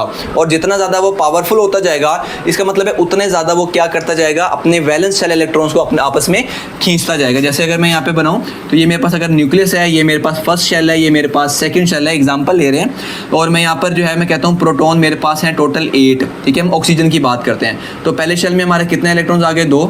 ठीक है, सॉरी 2 इलेक्ट्रॉन्स आ गए। दूसरे वाले में कितने इलेक्ट्रॉन्स आएंगे, टोटल 6 आएंगे। वैसे तो 8 आ सकते हैं, लेकिन हमारे पास कितने आएंगे, 6। तो अब देखो प्रोटॉन्स अंदर 8 हैं, वैलेंस शेल में कितने इलेक्ट्रॉन्स हैं, 6 हैं। तो प्रोटॉन हमारा न्यूक्लियस जो है यहाँ पर क्या हो चुका है, ज़्यादा स्ट्रॉन्ग हो चुका है। तो ये क्या करेगा, ज़्यादा फोर्सफुली क्या करता जाएगा, वैलेंस शेल के इलेक्ट्रॉन को अपनी तरफ खींचेगा। तो जैसे जैसे आगे बढ़ते जाएंगे, प्रोटॉन ज़्यादा पावरफुल होता जा रहा है, तो अगले वाले एलिमेंट का जो साइज है वो सुकड़ता जाएगा, कम होता जाएगा। तो इसलिए मैं कहता हूँ कि जो पीरियड के अंदर क्या होता है हमारे पास, पीरियड में हमारा जो एटॉमिक नंबर होता है वो क्या होता जाता है, इसको अगर हम एरो के जरिए शो करें तो छोटा होता जाता है। ठीक है, पहले वाले एलिमेंट्स का जो एटॉमिक नंबर जो हमारे पास साइज होगा पीरियड में, वो क्या होगा, शुरू वालों का ज़्यादा होगा। जैसे वो आगे बढ़ते जाएंगे तो उनका साइज़ क्या होता जाएगा, कम होता जाएगा। तो ये इसकी रीज़न थी जो मैंने आपको बताई। तो आपने हर ट्रेंड के बाद उसकी क्या लिखनी होती है, उसके बाद आपने उसकी रीज़न को मेंशन करना होता है। तो इसकी रीज़न क्या है, सिंपल इसकी रीज़न है, ठीक है, मैं शॉर्ट फॉर्म में लिखता हूँ। रीज़न हमारे पास ये होती है कि जो हमारे पास न्यूक्लियस होता है, ठीक है, proton increase in nucleus, proton increase in nucleus. तो प्रोटॉन के इंक्रीज होने से क्या होता है, इसको बोलते हैं प्रोटॉन इंक्रीज होता है न्यूक्लियस में। उसके बाद होता है nucleus electrostatic force of attraction. ठीक है, इलेक्ट्रोस्टैटिक फोर्स ऑफ अट्रैक्शन, जो इलेक्ट्रोस्टैटिक फोर्स ऑफ अट्रैक्शन होती है, किसकी अट्रैक्शन होती है? न्यूक्लियस की। क्योंकि हम जानते हैं जो न्यूक्लियस होता है ना, वो हमेशा वैलेंस इलेक्ट्रॉन को अपनी तरफ अट्रैक्ट कर रहा होता है, क्योंकि न्यूक्लियस के ऊपर कौन सा चार्ज आता है? पॉजिटिव, और वो इलेक्ट्रॉन्स पे नेगेटिव चार्ज होता है, तो उसको अट्रैक्ट कर रहा होता है। तो जो न्यूक्लियस की इलेक्ट्रोस्टैटिक फोर्स ऑफ अट्रैक्शन है वो क्या होती जाती है? पीरियड में हर अगले एलिमेंट की बढ़ती जाती है, जिसकी वजह से वो इलेक्ट्रॉन्स को और ज़्यादा स्ट्रॉन्गली जो है अपनी तरफ अट्रैक्ट करता है, जिसकी वजह से हमारा जो साइज होता है एटम का पीरियड में वो क्या होता जाता है? डिक्रीज होता जाता है, छोटा होता जाता है। इसके बाद हम मूव करेंगे अपने ग्रुप वाले टॉपिक के ऊपर। तो इसको हम देखते हैं कि ग्रुप में जो है वो एटॉमिक साइज है कैसे इंक्रीज होता है। तो ये आपने पीरियड वाला देख लिया, क्योंकि मैं यहाँ से इसको रेस करने वाला हूँ, जगह हमारे पास थोड़ी सी कम है, तो अब आपने इसको यहाँ पे एक बार नोट कर लो। फिर हम मूव करने लगे अपने ग्रुप की जान। तो बढ़ते अपने ग्रुप के ट्रेंड की जानिब। तो हम यहाँ पे क्या लिखेंगे? हमारा है ये नेक्स्ट ट्रेंड इन ग्रुप। तो पहले मैंने सोचा कि ये रेस करता हूँ, फिर मैंने कहा चलो वो रेस कर देते हैं, ट्रेंड इन ग्रुप। अब ग्रुप में क्या होता है बेसिकली? अब ग्रुप में हम जानते हैं ये हमारे जो है ये क्या है? हमारे ग्रुप्स होते हैं। अब पीरियोडिक टेबल हमारा ऐसा दिखता नहीं है, बट मैं सिर्फ आपको समझाने के लिए जो है ऐसा ड्रॉ कर रहा हूँ। अब ग्रुप में क्या होता है? तो ग्रुप में बड़ा आसान है। जो हमारा पीरियोडिक टेबल होता है, जो हमारा एटॉमिक साइज होता है, ठीक है, ये होता है इंक्रीज होता है, ठीक है। Atomic size increase from top to bottom. Top to bottom हमारा जो एटॉमिक साइज है वो क्या होता जाता है? इंक्रीज होता जाता है। अब इसके हम रीज़न की बात करते हैं, तो इसके हम रीज़न देखते हैं कि क्या वजह है कि इसका जो साइज़ है वो बढ़ता चला जाता है। तो यहाँ पर ना मैं अगेन आपको जो है वो डायग्राम के ज़रिए शो करूँगा। तो अगर मैंने इसकी ज़रा एरो बनाना हो तो मैं कहूँगा कि शुरू वालों का कम और बाद वालों का जो है एटॉमिक साइज़ क्या होगा? बढ़ेगा, ठीक है। एटॉमिक साइज़ ये किसके अंदर है? ग्रुप में, कि स्टार्टिंग वालों का एटॉमिक साइज छोटा होगा, बाद वालों का बढ़ेगा। अभी इसकी एग्जांपल मैं आपको समझाता हूँ। तो अगेन हम एग्जांपल लेते हैं, यहाँ पे लिथियम की एग्जांपल लेते हैं, उसके बाद हम सोडियम की एग्जांपल लेंगे। अगर मैं लिथियम का स्ट्रक्चर ड्रॉ करता हूँ तो आप इसका स्ट्रक्चर ज़रा एक बार देखिएगा। पहले शेल में कितने इलेक्ट्रॉन्स आएंगे? 2। दूसरे शेल में कितने आएंगे इलेक्ट्रॉन्स? 1। अगर मैं सोडियम की बात करता हूँ तो पहले शेल में 2, दूसरे शेल में 8 और तीसरे शेल में 1। अब देखो लिथियम जो था हमारा पहले नंबर पे जो है यहाँ पे आता है हाइड्रोजन, हाइड्रोजन के बाद आता है लिथियम, लिथियम के बाद आता है सोडियम। तो ये ग्रुप के अंदर लिथियम जो है सोडियम से पहले आ रहा है, या सोडियम जो है लिथियम के बाद आ रहा है। तो जैसे जैसे ग्रुप में हम नीचे जाते हैं तो उनके शेल्स बढ़ते जाते हैं। यहाँ पर अगर हम देखें तो लिथियम के पास कितने शेल्स थे? Total 2, first shell, second shell. जबकि सोडियम के कितने शेल्स हो गए हैं? 1, 2 और 3। जब मैं सोडियम के नीचे पोटाशियम पर आऊँगा तो हर आने वाला, सॉरी KR नहीं सिंपल किया है, तो हर आने वाला जो ग्रुप के अंदर एलिमेंट होगा उसके नंबर ऑफ शेल्स बढ़ते जाएंगे। क्या होगा? नंबर ऑफ शेल्स जो हैं वो क्या होते जाएंगे? इंक्रीज हो जाएंगे, ठीक है। नंबर ऑफ शेल्स बढ़ेंगे, और ऑब्वियसली अगर नंबर ऑफ शेल्स बढ़ेंगे इसका यही मतलब है कि उनके नंबर ऑफ इलेक्ट्रॉन्स भी क्या हो रहे हैं? बढ़े। Number of shells plus electrons, ठीक है, ये क्या होते जा रहे हैं? इंक्रीज होते जा रहे हैं। लेकिन क्योंकि इनके नंबर ऑफ प्रोटॉन्स जो हैं वो नंबर ऑफ शेल्स जो है वो बढ़ते जा रहे हैं, जिसकी वजह से नंबर ऑफ इलेक्ट्रॉन्स बढ़ते जा रहे हैं, जिसकी वजह से ये जो न्यूक्लियस की फोर्स ऑफ अट्रैक्शन है, ठीक है, न्यूक्लियर फोर्स ऑफ अट्रैक्शन वो क्या होती जाती है? डिक्रीज होती जाती है। न्यूक्लियस फोर्स ऑफ अट्रैक्शन हमारी क्या होती जाती है? डिक्रीज होती जाती है। तो डेट्स वाई जो साइज ऑफ एटम है वो क्या होता जाता है? बढ़ता जाता है। जैसे अगर हम सिंपल सी बात करते हैं, अगर हमारी क्लास छोटी है तो जो टीचर होता है आप उसको न्यूक्लियस समझो, क्लास के बच्चों को इलेक्ट्रॉन समझो। अगर क्लास छोटी होगी इसका मतलब एटम का साइज छोटा है, टीचर का जो कंट्रोल है बाकी बच्चों पर, सारे बच्चों पर, वो बुरा ज़्यादा स्ट्रॉन्ग होगा, जैसे हमने पीरियड की बात की थी। लेकिन ग्रुप का मतलब है कि अगर हम साइज़ को बड़ा कर दें, हम अपनी क्लास स्टेडियम में रख रहे हैं तो दूर दूर सारे बच्चे बैठे हुए हैं, तो जो टीचर की कंट्रोल है वो एंड वाले बच्चों पर वो क्या होगा? काफ़ी ज़्यादा वीक हो जाएगा, जिसकी वजह से जो है वो उनके निकलने के चांसेस क्या हो जाएंगे? ऑब्वियसली बढ़ जाएंगे। तो साइज बढ़ जाएगा, क्योंकि दरमियान में काफ़ी ज़्यादा, मैं कहता हूँ, चेयर्स हमने अगर लगा दे तो हर चेयर पे ऑब्वियसली बच्चे भी बैठेंगे, तो ज़्यादा चेयर्स होने की वजह से जो न्यूक्लियस की फोर्स ऑफ अट्रैक्शन है वो भी क्या हो जाएगी? काफ़ी ज़्यादा कम हो जाएगी, और उनका जो साइज़ है वो बढ़ जाएगा। क्यों? नए शेल्स ऐड होने से नए इलेक्ट्रॉन्स क्या हो गए? उसके अंदर ऐड हो गए हैं, तो एटम का साइज़ हमारा जो है वो इंक्रीज हो गया। तो ये हमारे पास पूरा कॉन्सेप्ट था एटॉमिक रेडियस या एटॉमिक साइज का। मैंने आपको यहाँ पे इसकी डेफिनेशन भी मार्क करवाई है, ट्रेंड भी समझाए हैं, तो आप लोगों ने जो है इसको अच्छी तरह याद रखना है कि ट्रेंड जब लिखना है तो साथ उसकी रीज़न भी लिखनी है। अब इसको अगर हम बुक से देखें तो हमारे पास सबसे पहले है एटॉमिक साइज और एटॉमिक रेडियस। यहाँ से हमारे पास इसकी डेफिनेशन स्टार्ट हो रही है। Half of the distance between nuclei of 2 bonded atoms is called atomic radius. अगर यहाँ से आपने साइज की डेफिनेशन बनानी हो तो वो यहाँ से बनेगी द डिस्टेंस बिटवीन न्यूक्लियाई, और वो किसकी डेफिनेशन बन जाएगी? यहाँ पे साइज साइज की डेफिनेशन बन जाएगी। एग्जाम्पल की बात करते हैं तो एग्जाम्पल है हमारे पास कि कार्बन एटम के जो न्यूक्लियाई का जो डिस्टेंस है वो कितना है 154 और इसका जो हाफ है 77, वो क्या है इसका रेडियस, और उसके साथ आपने जो डायग्राम है ये भी बनानी है। इसके बाद हम ट्रेंड इन पीरियड की बात करते हैं तो पीरियड का जो हमारे पास ट्रेंड है वो क्या है, when we move from left to right, atomic number तो बढ़ता है लेकिन साइज ऑफ एटम क्या हो जाता है, डिक्रीज हो जाता है ग्रेजुअली। ग्रेजुअली का मतलब होता है आहिस्ता आहिस्ता डिक्रीज होता है। जहाँ से उसकी रीजन स्टार्ट हो रही है, क्यों इंक्रीज होता है, तो हम ये देखने लगे हैं क्योंकि एटॉमिक नंबर से बढ़ने से इफेक्टिव न्यूक्लियर चार्ज बढ़ता है, जिसको हम इलेक्ट्रोस्टैटिक फोर्स ऑफ अट्रैक्शन बोलते हैं न्यूक्लियस की, जो न्यूक्लियस इलेक्ट्रॉन्स को काबू करके रखता है, इसको बोलते हैं इफेक्टिव न्यूक्लियर चार्ज। वो भी इंक्रीज होता जाता है क्योंकि ज़्यादा से ज़्यादा प्रोटॉन्स उसके अंदर न्यूक्लियस में ऐड होते जाते हैं, ज़्यादा न्यूक्लियस पावरफुल होता जाता है, ठीक है। लेकिन इसकी अलग दूसरी तरफ addition of electron take place in same valence shell, shells नहीं बढ़ते, बस प्रोटॉन्स बढ़ते जाते हैं, ठीक है, जिसकी वजह से जो इफेक्टिव न्यूक्लियर चार्ज बढ़ जाता है, जिसकी एडिशन ऑफ प्रोटॉन्स की वजह से। दिस फोर्स पुल्स और contract the outermost shell toward the nucleus, ये जो फोर्स होती है ये खींचती है वैलेंस शेल को न्यूक्लियस की तरफ, जिसकी वजह से जो एटम का साइज है वो क्या हो जाता है, रिड्यूस हो जाता है, ठीक है। यहाँ पे आप देख रहे हो ये हमारा एक सेकेंड नंबर वाला पीरियड है, लिथियम का साइज सबसे बड़ा है, फिर कम होता होता होता नियोन उसी पीरियड के अंदर आता है, उसका साइज कितना ज़्यादा छोटा है, ये हमें याद करने की खैर जरूरत नहीं है, बस हमें ट्रेंड और रीजन उसकी पता होनी चाहिए। अब हम साइज की बात करते हैं ग्रुप में, तो ग्रुप में क्या होता है, द साइज ऑफ एटम या रेडियाई जो है वो क्या होता है, इंक्रीज होता है टॉप टू बॉटम ग्रुप में। इसकी रीजन क्या है, it is because new shells of electron are added in the successive period. क्या होता है, नए शेल्स ऐड होते जाते हैं, ठीक है, which decreases the effective nuclear charge, जिससे जो इफेक्टिव न्यूक्लियर चार्ज है वो क्या हो जाता है, हमारा डिक्रीज हो जाता है और एटम का साइज बढ़ जाता है, ठीक है। उसके बाद ये लास्ट पैराग्राफ ये हमने नहीं करना, ठीक है, इसको हम इग्नोर कर दो, यहाँ तक हम लोगों का जो है वो लॉन्ग क्वेश्चन कंप्लीट हुआ। तो बच्चों हमारा एक नेक्स्ट छोटा सा टॉपिक है जिसका नाम है शील्डिंग इफेक्ट, लेकिन कॉन्सेप्ट वाइज ये बड़ा अच्छा टॉपिक है, इसके जो कॉन्सेप्ट्स हैं वो आपको आगे वाले टॉपिक्स में भी जो है वो काम आएंगे। तो हम एग्जांपल से पहले स्टार्ट करते हैं। मैं यहाँ पर दो जो हमारे एलिमेंट्स हैं उनकी स्ट्रक्चर ड्रॉ करने लगा। एक हमारे पास सोडियम है और एक मेरे पास पोटाशियम है। सोडियम का एटॉमिक नंबर होता है 11, पोटाशियम का एटॉमिक नंबर होता है हमारे पास 19। अब अगर हम इसका स्ट्रक्चर ड्रॉ करते हैं तो हमारे पास सबसे पहले आता है न्यूक्लियस, न्यूक्लियस के बाद पहला शेल, पहले शेल में कितने इलेक्ट्रॉन्स आते हैं 2, दूसरे शेल में कितने इलेक्ट्रॉन्स आते हैं 8, तीसरे वाले में कितने इलेक्ट्रॉन्स आते हैं 1, ठीक है जी, ये हमारा सोडियम का आ गया। अगर हम पोटाशियम की बात करते हैं तो न्यूक्लियस के बाद पहला शेल उसमें 2 इलेक्ट्रॉन, दूसरा शेल उसमें 8 इलेक्ट्रॉन, तीसरे वाला उसमें भी 8 इलेक्ट्रॉन, कितने हो गए 8 और 8 हमारे पास 16 और 2 18 और एक और शेल आएगा जिसमें कितने इलेक्ट्रॉन्स आएंगे 1 इलेक्ट्रॉन आएगा।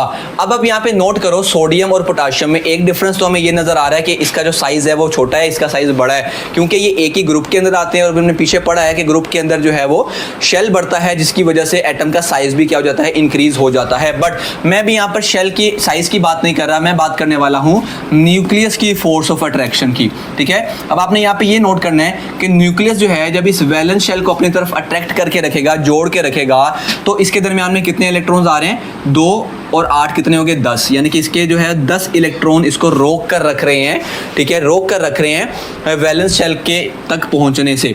लेकिन अगर हम यहाँ पर बात करते हैं और यहाँ पर इसने इस वैलेंस शेल तक जाना है तो इसके पास कितने इलेक्ट्रॉन्स इसको रास्ते में आ रहे हैं 8 और 8 16, 16 और 2 18, कितने इलेक्ट्रॉन्स आ रहे हैं टोटल 18 इलेक्ट्रॉन जो हैं इसको रोक रहे हैं, या 18 इलेक्ट्रॉन्स जो हैं इसको इसके रास्ते में आ रहे हैं वैलेंस शेल तक पहुंचने में। अब हमारा न्यूक्लियस क्या होता है, ये बिल्कुल हमारे टीचर के जैसा होता है जो कि एक क्लास में सारे बच्चों को कंट्रोल करना चाहता है। बट अगर क्लास में बच्चे ज्यादा हो जाएंगे या इलेक्ट्रॉन ज्यादा हो जाएंगे तो टीचर जो है वो ज्यादा अच्छी तरह जो है वो अपनी बात को नहीं पहुंचा पाएगा लास्ट वाले बच्चों पर। तो सेम ऐसे ही जो न्यूक्लियस होता है, क्योंकि हमने पढ़ा वो इफेक्टिव न्यूक्लियर चार्ज जो है या फोर्स ऑफ अट्रैक्शन जो है वो सारे शेल्स पर लगा रहा होता है, खास तौर पर वैलेंस शेल के ऊपर। बट वैलेंस शेल के दरमियान में बहुत सारे इलेक्ट्रॉन्स आने की वजह से जो न्यूक्लियस की फोर्स ऑफ अट्रैक्शन होती है वैलेंस शेल के ऊपर वो काफी ज्यादा रिड्यूस हो जाती है। इस चीज को बोलते हैं हम लोग शील्डिंग इफेक्ट। शील्ड का मतलब क्या होता है, रोकना, ठीक है। शील्डिंग इफेक्ट के जो दरमियान वाले इलेक्ट्रॉन्स हैं वो रोकते हैं किसको, न्यूक्लियस की फोर्स ऑफ अट्रैक्शन को वैलेंस शेल या आउटर मोस्ट शेल तक पहुंचने से, और इस प्रोसेस का क्या नाम है, शील्डिंग इफेक्ट नाम है, ठीक है जी। तो शील्डिंग इफेक्ट में अगर हमने डेफिनेशन लिखनी हो तो मैं कह सकता हूं कि जो इनर इलेक्ट्रॉन्स हैं, ठीक है, इनर शेल इलेक्ट्रॉन्स, ठीक है, इनर शेल के जो इलेक्ट्रॉन्स हैं हमारे पास, ठीक है, इनर शेल इलेक्ट्रॉन, ठीक है, शील्ड करते हैं, ठीक है, शील्ड करते हैं या ब्लॉक करते हैं, ठीक है, किसको ब्लॉक करते हैं, इफेक्टिव न्यूक्लियर चार्ज को, ठीक है, इफेक्टिव न्यूक्लियर चार्ज को, किसके, ऑफ न्यूक्लियस, सॉरी लिखती है effective nuclear charge to reach to outermost shell, to outermost या outer shell electrons। तो इस चीज़ को हम क्या बोलते हैं? इस चीज़ को बोलते हैं शील्डिंग इफेक्ट, के जो दरमियान वाले इलेक्ट्रॉन्स हैं वो न्यूक्लियस की फोर्स ऑफ अट्रैक्शन को वैलेंस शेल तक पहुंचने से रोकते हैं। इसको हम क्या बोलते हैं? Effective nuclear charge. अब यहाँ पे हमारे पास एक छोटा सा पॉइंट आ सकता है, इफेक्टिव न्यूक्लियर चार्ज क्या होता है? तो इफेक्टिव न्यूक्लियर चार्ज को अब देखते हैं। तो इफेक्टिव न्यूक्लियर चार्ज जो है इसका रिप्रेजेंट करते हैं हम ZeFF से, ZeFF, ठीक है, इफेक्टिव न्यूक्लियर चार्ज। अब इफेक्टिव न्यूक्लियर चार्ज क्या होता है? ठीक है, तो हम इसकी सिंपल सी डेफिनेशन है कि फोर्स ऑफ अट्रैक्शन जो कि कौन लगाता है? Force of attraction held by nucleus, ठीक है, held by nucleus on valence electron, on valence shell या आउटर मोस्ट शेल इलेक्ट्रॉन्स, वो क्या कहलाती है? हमारे पास इफेक्टिव न्यूक्लियर चार्ज कहलाती है। अब अगर हम यहाँ पे इनके ट्रेंड्स की बात करते हैं, जैसे हमने एटॉमिक साइज के ट्रेंड की बात की थी, तो हमारे पास अगर हम पीरियड के अंदर बात करें तो पीरियड में जो है वो क्या होता है? पीरियड्स के अंदर जो हमारा शील्डिंग इफेक्ट होता है, ठीक है, रिमेन सेम, ठीक है, ये क्या होता है? Remain same. इसकी रीज़न क्या है? इसकी रीज़न बहुत सिंपल है, क्योंकि पीरियड में जब हम मूव करते हैं ना तो इलेक्ट्रॉन्स बढ़ते हैं शेल के अंदर, शेल नहीं बढ़ता, यानी कि शेल में इलेक्ट्रॉन्स तो बढ़ते हैं लेकिन शेल इंक्रीज़ नहीं होता। तो जिसकी वजह से जो है अगर शेल इंक्रीज़ नहीं होगा, इसका मतलब है शेल के दरमियान में इलेक्ट्रॉन्स भी नहीं आएंगे, क्योंकि इलेक्ट्रॉन ज़्यादा तब होते हैं जब शेल एक कंप्लीट हो जाता है, शेल एक नया आ जाता है, उससे इलेक्ट्रॉन ज़्यादा होते हैं। तो मैं कहता हूँ कि शेल्स नोट इंक्रीज, ठीक है, शेल इंक्रीज नहीं होते, जिसकी वजह से जो है वो ज़्यादा इलेक्ट्रॉन दरमियान में नहीं आते, जिसकी वजह से हमारे पास इफेक्टिव न्यूक्लियर चार्ज जो है या शील्डिंग इफेक्ट जो है हमारा रिमेन सेम होता है। अब आगे हम ग्रुप की बात करते हैं, तो ग्रुप के अंदर क्या होता है हमारे पास? तो ग्रुप की अगर हम बात करें तो ग्रुप में हमारे पास क्या होता है? ग्रुप में क्योंकि साइज ऑफ एटम बढ़ता जाता है ग्रुप में, जिसकी वजह से जो हमारा शील्डिंग इफेक्ट है वो भी बढ़ता जाता है, ठीक है, इंक्रीज, ठीक है, इंक्रीज होता है, increase from top to bottom, increase होता है टॉप टू बॉटम। अब इंक्रीज होने की वजह क्या है? रीज़न क्या है? तो मैं कहूँगा इसकी रीज़न है एटॉमिक साइज, ठीक है, atomic size increase and number of shell also increase, number of shell added, ठीक है, क्योंकि जब ग्रुप के अंदर एटॉमिक साइज बढ़ता है नंबर ऑफ शेल्स के बढ़ने से, जिसकी वजह से जो है दरमियान में काफ़ी ज़्यादा इलेक्ट्रॉन्स आ जाते हैं, ज़्यादा रुकावट आ जाती है, और इस चीज़ से शील्डिंग इफेक्ट भी हमारा क्या होता है? इंक्रीज होता जाता है। तो उम्मीद करता हूँ आपको शील्डिंग इफेक्ट का जो कॉन्सेप्ट है, बेस कॉन्सेप्ट है, ये समझ आया होगा। अब हम मूव करते हैं, इसको एक बार बुक से भी पढ़ते हैं। तो शील्डिंग इफेक्ट है हमारे पास, यहाँ पे हमारे पास स्टार्ट हो रही है, यहाँ पे इफेक्टिव न्यूक्लियर चार्ज की सबसे पहले हमारे पास डेफिनेशन आती है कि वैलेंस इलेक्ट्रॉन जो है वो एक्सपीरियंस करते हैं less nuclear charge than that of actual charge, जिसको हम क्या बोलते हैं? Effective nuclear charge. इसकी वजह से शील्डिंग इफेक्ट की डेफिनेशन है the electrons present in inner shell screen और shield the force of attraction of nucleus felt by the valence electron, कि जो दरमियान वाले इलेक्ट्रॉन है वो कम कर देते हैं न्यूक्लियस की force of attraction valence shell electrons के ऊपर, और इस चीज को हम क्या बोलते हैं? शील्डिंग इफेक्ट बोलते हैं। अगर हम इसकी ट्रेंड्स की बात करते हैं तो हमारे पास ये बेसिकली सबसे पहले ग्रुप का ट्रेंड आता है कि जो शील्डिंग इफेक्ट है वो इंक्रीज होता है ग्रुप के अंदर, ठीक है। आगे एग्जांपल के अंदर आपने ये दोनों एग्जांपल ड्रॉ करनी है, ठीक है, because it is easy to take away electron from potassium than from sodium. उसके बाद पीरियड में क्या होता है? The shielding effect decrease in period when we move from left to right, ठीक है, कि लेफ्ट टू राइट होने पे जो साइज है वो क्या हो जाता है, क्योंकि उसमें इलेक्ट्रॉन जो है वो शेल में नहीं बढ़ते, जिसकी वजह से जो है रिमेन सेम रहता है, ठीक है। तो उम्मीद करता हूँ यहाँ तक आपको जो है अच्छी तरह समझ आया होगा ये वाला कॉन्सेप्ट। अब आगे मूव करते हैं हम अगले लॉन्ग क्वेश्चन के ऊपर। तो बच्चों मूव करते हैं अपने नेक्स्ट लॉन्ग क्वेश्चन के ऊपर, जो कि हमारा आयोनाइजेशन एनर्जी। इससे पहले हमने एटॉमिक साइज का लॉन्ग क्वेश्चन पढ़ा था, उसके बाद अब है हमारा दूसरा लॉन्ग क्वेश्चन, ये भी इंपॉर्टेंट होता है आयोनाइजेशन एनर्जी का। अब आयोनाइजेशन एनर्जी क्या होती है? बहुत ही ईजी सा कॉन्सेप्ट है। पहले हम एक डायग्राम देखेंगे, उसके बाद हम इसको देखेंगे। तो डायग्राम में अगेन मैं यहाँ पर जो है वो सोडियम जो है वो ड्रॉ करने लगूंगा, क्योंकि भैया सोडियम की एग्जांपल देते रहते हैं। देखो सोडियम एक ऐसा एलिमेंट है जिसके अंदर बहुत सारी एग्जांपल्स जो है इससे कवर हो जाती हैं। इसका अगर हम ड्रॉ करते हैं इसके न्यूक्लियस को, तो ये हमारा इसका न्यूक्लियस होता है, ये हमारा उसका जो है पहले शेल में 2 इलेक्ट्रॉन्स होते हैं, ठीक है। दूसरे शेल में कितने इलेक्ट्रॉन्स होते हैं? दूसरे में होते हैं हमारे पास 8 इलेक्ट्रॉन्स, ठीक है। ये सारी चीजें तो हमें टाइम के साथ साथ अब समझ आ गई हैं। और लास्ट में कितने होते हैं? 1 इलेक्ट्रॉन होता है, ठीक है, क्योंकि टोटल कितने होते हैं? 11 इलेक्ट्रॉन्स होते हैं। और वैलेंस शेल में कितने इलेक्ट्रॉन्स आ रहे हैं? 1 इलेक्ट्रॉन आ रहा है।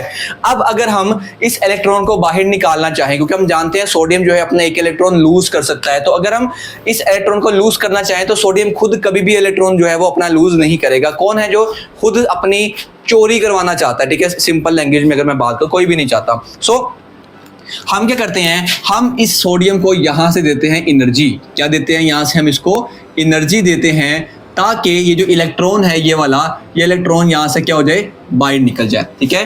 तो ये जो एनर्जी, जितनी एनर्जी हम सोडियम को देंगे, अपने सोडियम के इलेक्ट्रॉन को देंगे, वैलेंस शेल के इलेक्ट्रॉन को, ताकि ये इस सोडियम से बाहर निकल जाए, तो ये एनर्जी कहलाएगी ionisation energy.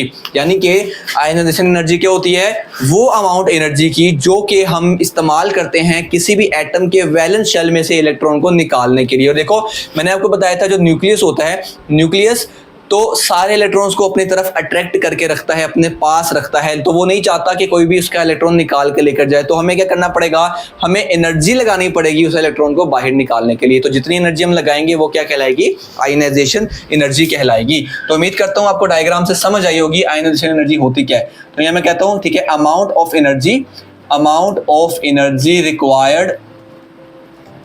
Energy required to remove loosely bound electron, ठीक है जी, loosely bound electron from valence shell, क्योंकि जो इलेक्ट्रॉन है वो हमेशा वैलेंस शेल में से ही निकल सकता है, बीच वाले शेल्स में से जो है वो नहीं निकल सकता। तो वो अमाउंट ऑफ एनर्जी जो कि किसी भी लूजली बाउंड इलेक्ट्रॉन को निकालने के लिए चाहिए होती है, वो क्या कहलाती है, आयोनाइजेशन एनर्जी, उसको हम बोलते हैं।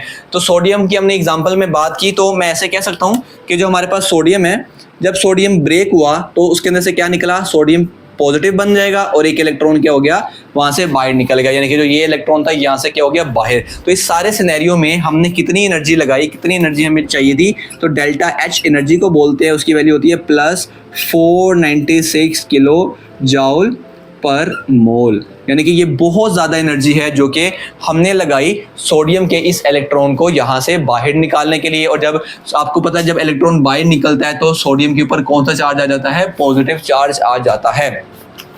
तो फर्स्ट आयोनाइजेशन एनर्जी क्या होती है कि वैलेंस शेल में से एक इलेक्ट्रॉन को निकालने के लिए जो एनर्जी लगेगी उसको हम क्या बोलेंगे, फर्स्ट आयोनाइजेशन एनर्जी बोलेंगे, और वो कितनी होती है, 496 किलो जूल पर मोल। अब यहाँ से अगर हम यूनिट की बात करते हैं तो ये हमारा यूनिट भी आ गया। आपको एमसीक्यूज में पूछा जा सकता है कि इसका यूनिट क्या होता है, इसका यूनिट होता है हमारे पास किलो जूल पर मोल होता है। यहाँ से आपने दूसरा कॉन्सेप्ट भी याद रखना है, अगर ऐसा हो कि किसी दूसरे एक ऐसा, जैसे हम कैल्शियम या मैग्नीशियम की बात करते हैं कि उसके वैलेंस शेल में जो है वो 2 इलेक्ट्रॉन्स हों, ठीक है, ये तो हमने सोडियम की बात की ना, बट मैं एग्जांपल ले रहा हूँ कि एक ऐसा इलेक्ट्रॉन है जिसके वैलेंस शेल में जो है वो 2 इलेक्ट्रॉन है, जैसे एक ये आ गया और एक ये आ गया। अब जब एक इलेक्ट्रॉन हम निकालेंगे तो उसके निकालने के लिए जो एनर्जी लगेगी उसको हम बोलेंगे फर्स्ट आयोनाइजेशन एनर्जी। और अगर हम उसका दूसरा इलेक्ट्रॉन भी निकालना चाहते हैं, यहाँ से हम चाहते हैं कि इसका जो ये दूसरे वाला इलेक्ट्रॉन है ये भी यहाँ से बाहर निकल जाए, इसके लिए भी हमें एनर्जी चाहिए होगी इसको बाहर निकालने के लिए, लेकिन जो एनर्जी होगी ये बहुत ज़्यादा एनर्जी होगी, ठीक है, बहुत ज़्यादा एनर्जी जो हमें यहाँ पे चाहिए होगी, पहले वाले से भी ज़्यादा। तो उसको हम बोलेंगे सेकंड आयोनाइजेशन एनर्जी। और माइंड में रखना है कि जो सेकंड आयोनाइजेशन एनर्जी होती है, ठीक है जी, जो हमारे पास सेकंड आयोनाइजेशन एनर्जी होती है, सेकंड आयोनाइजेशन एनर्जी वो हमेशा ज़्यादा होती है किससे, फर्स्ट आयोनाइजेशन एनर्जी से, ठीक है। और इसको भी समझाने के लिए एक बड़ी अच्छी सी एग्जांपल है, जब हमारे पास से कोई चीज़ चोरी हो जाती है तो हम क्या करते हैं, हम प्रोटेक्शन उसकी ज़्यादा कर देते हैं। जैसे घर में अगर किसी की चोरी होगी तो अगली बार वो कैमरास वगैरह लगाएगा, सिक्योरिटी की अपनी पूरी रखेगा।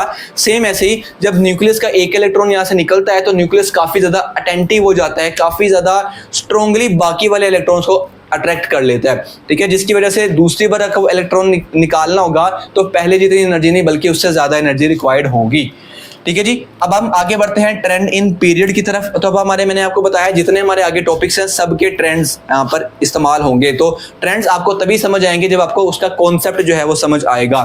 तो ट्रेंड इन पीरियड क्या होता है हमारे पास, तो ट्रेंड हमारे पास आयोनाइजेशन एनर्जी जो है वो इंक्रीज होती है पीरियड के अंदर, ठीक है, इंक्रीज होती है किसके अंदर, पीरियड में, फ्रॉम लेफ्ट टू राइट। अगर आपको याद हो तो एटॉमिक साइज डिक्रीज होता था पीरियड में, बट एटॉमिक आयोनाइजेशन एनर्जी क्या होती है, इंक्रीज होती है पीरियड के अंदर। अब इसकी रीजन क्या है, इसकी रीजन के बाद बात करते हैं।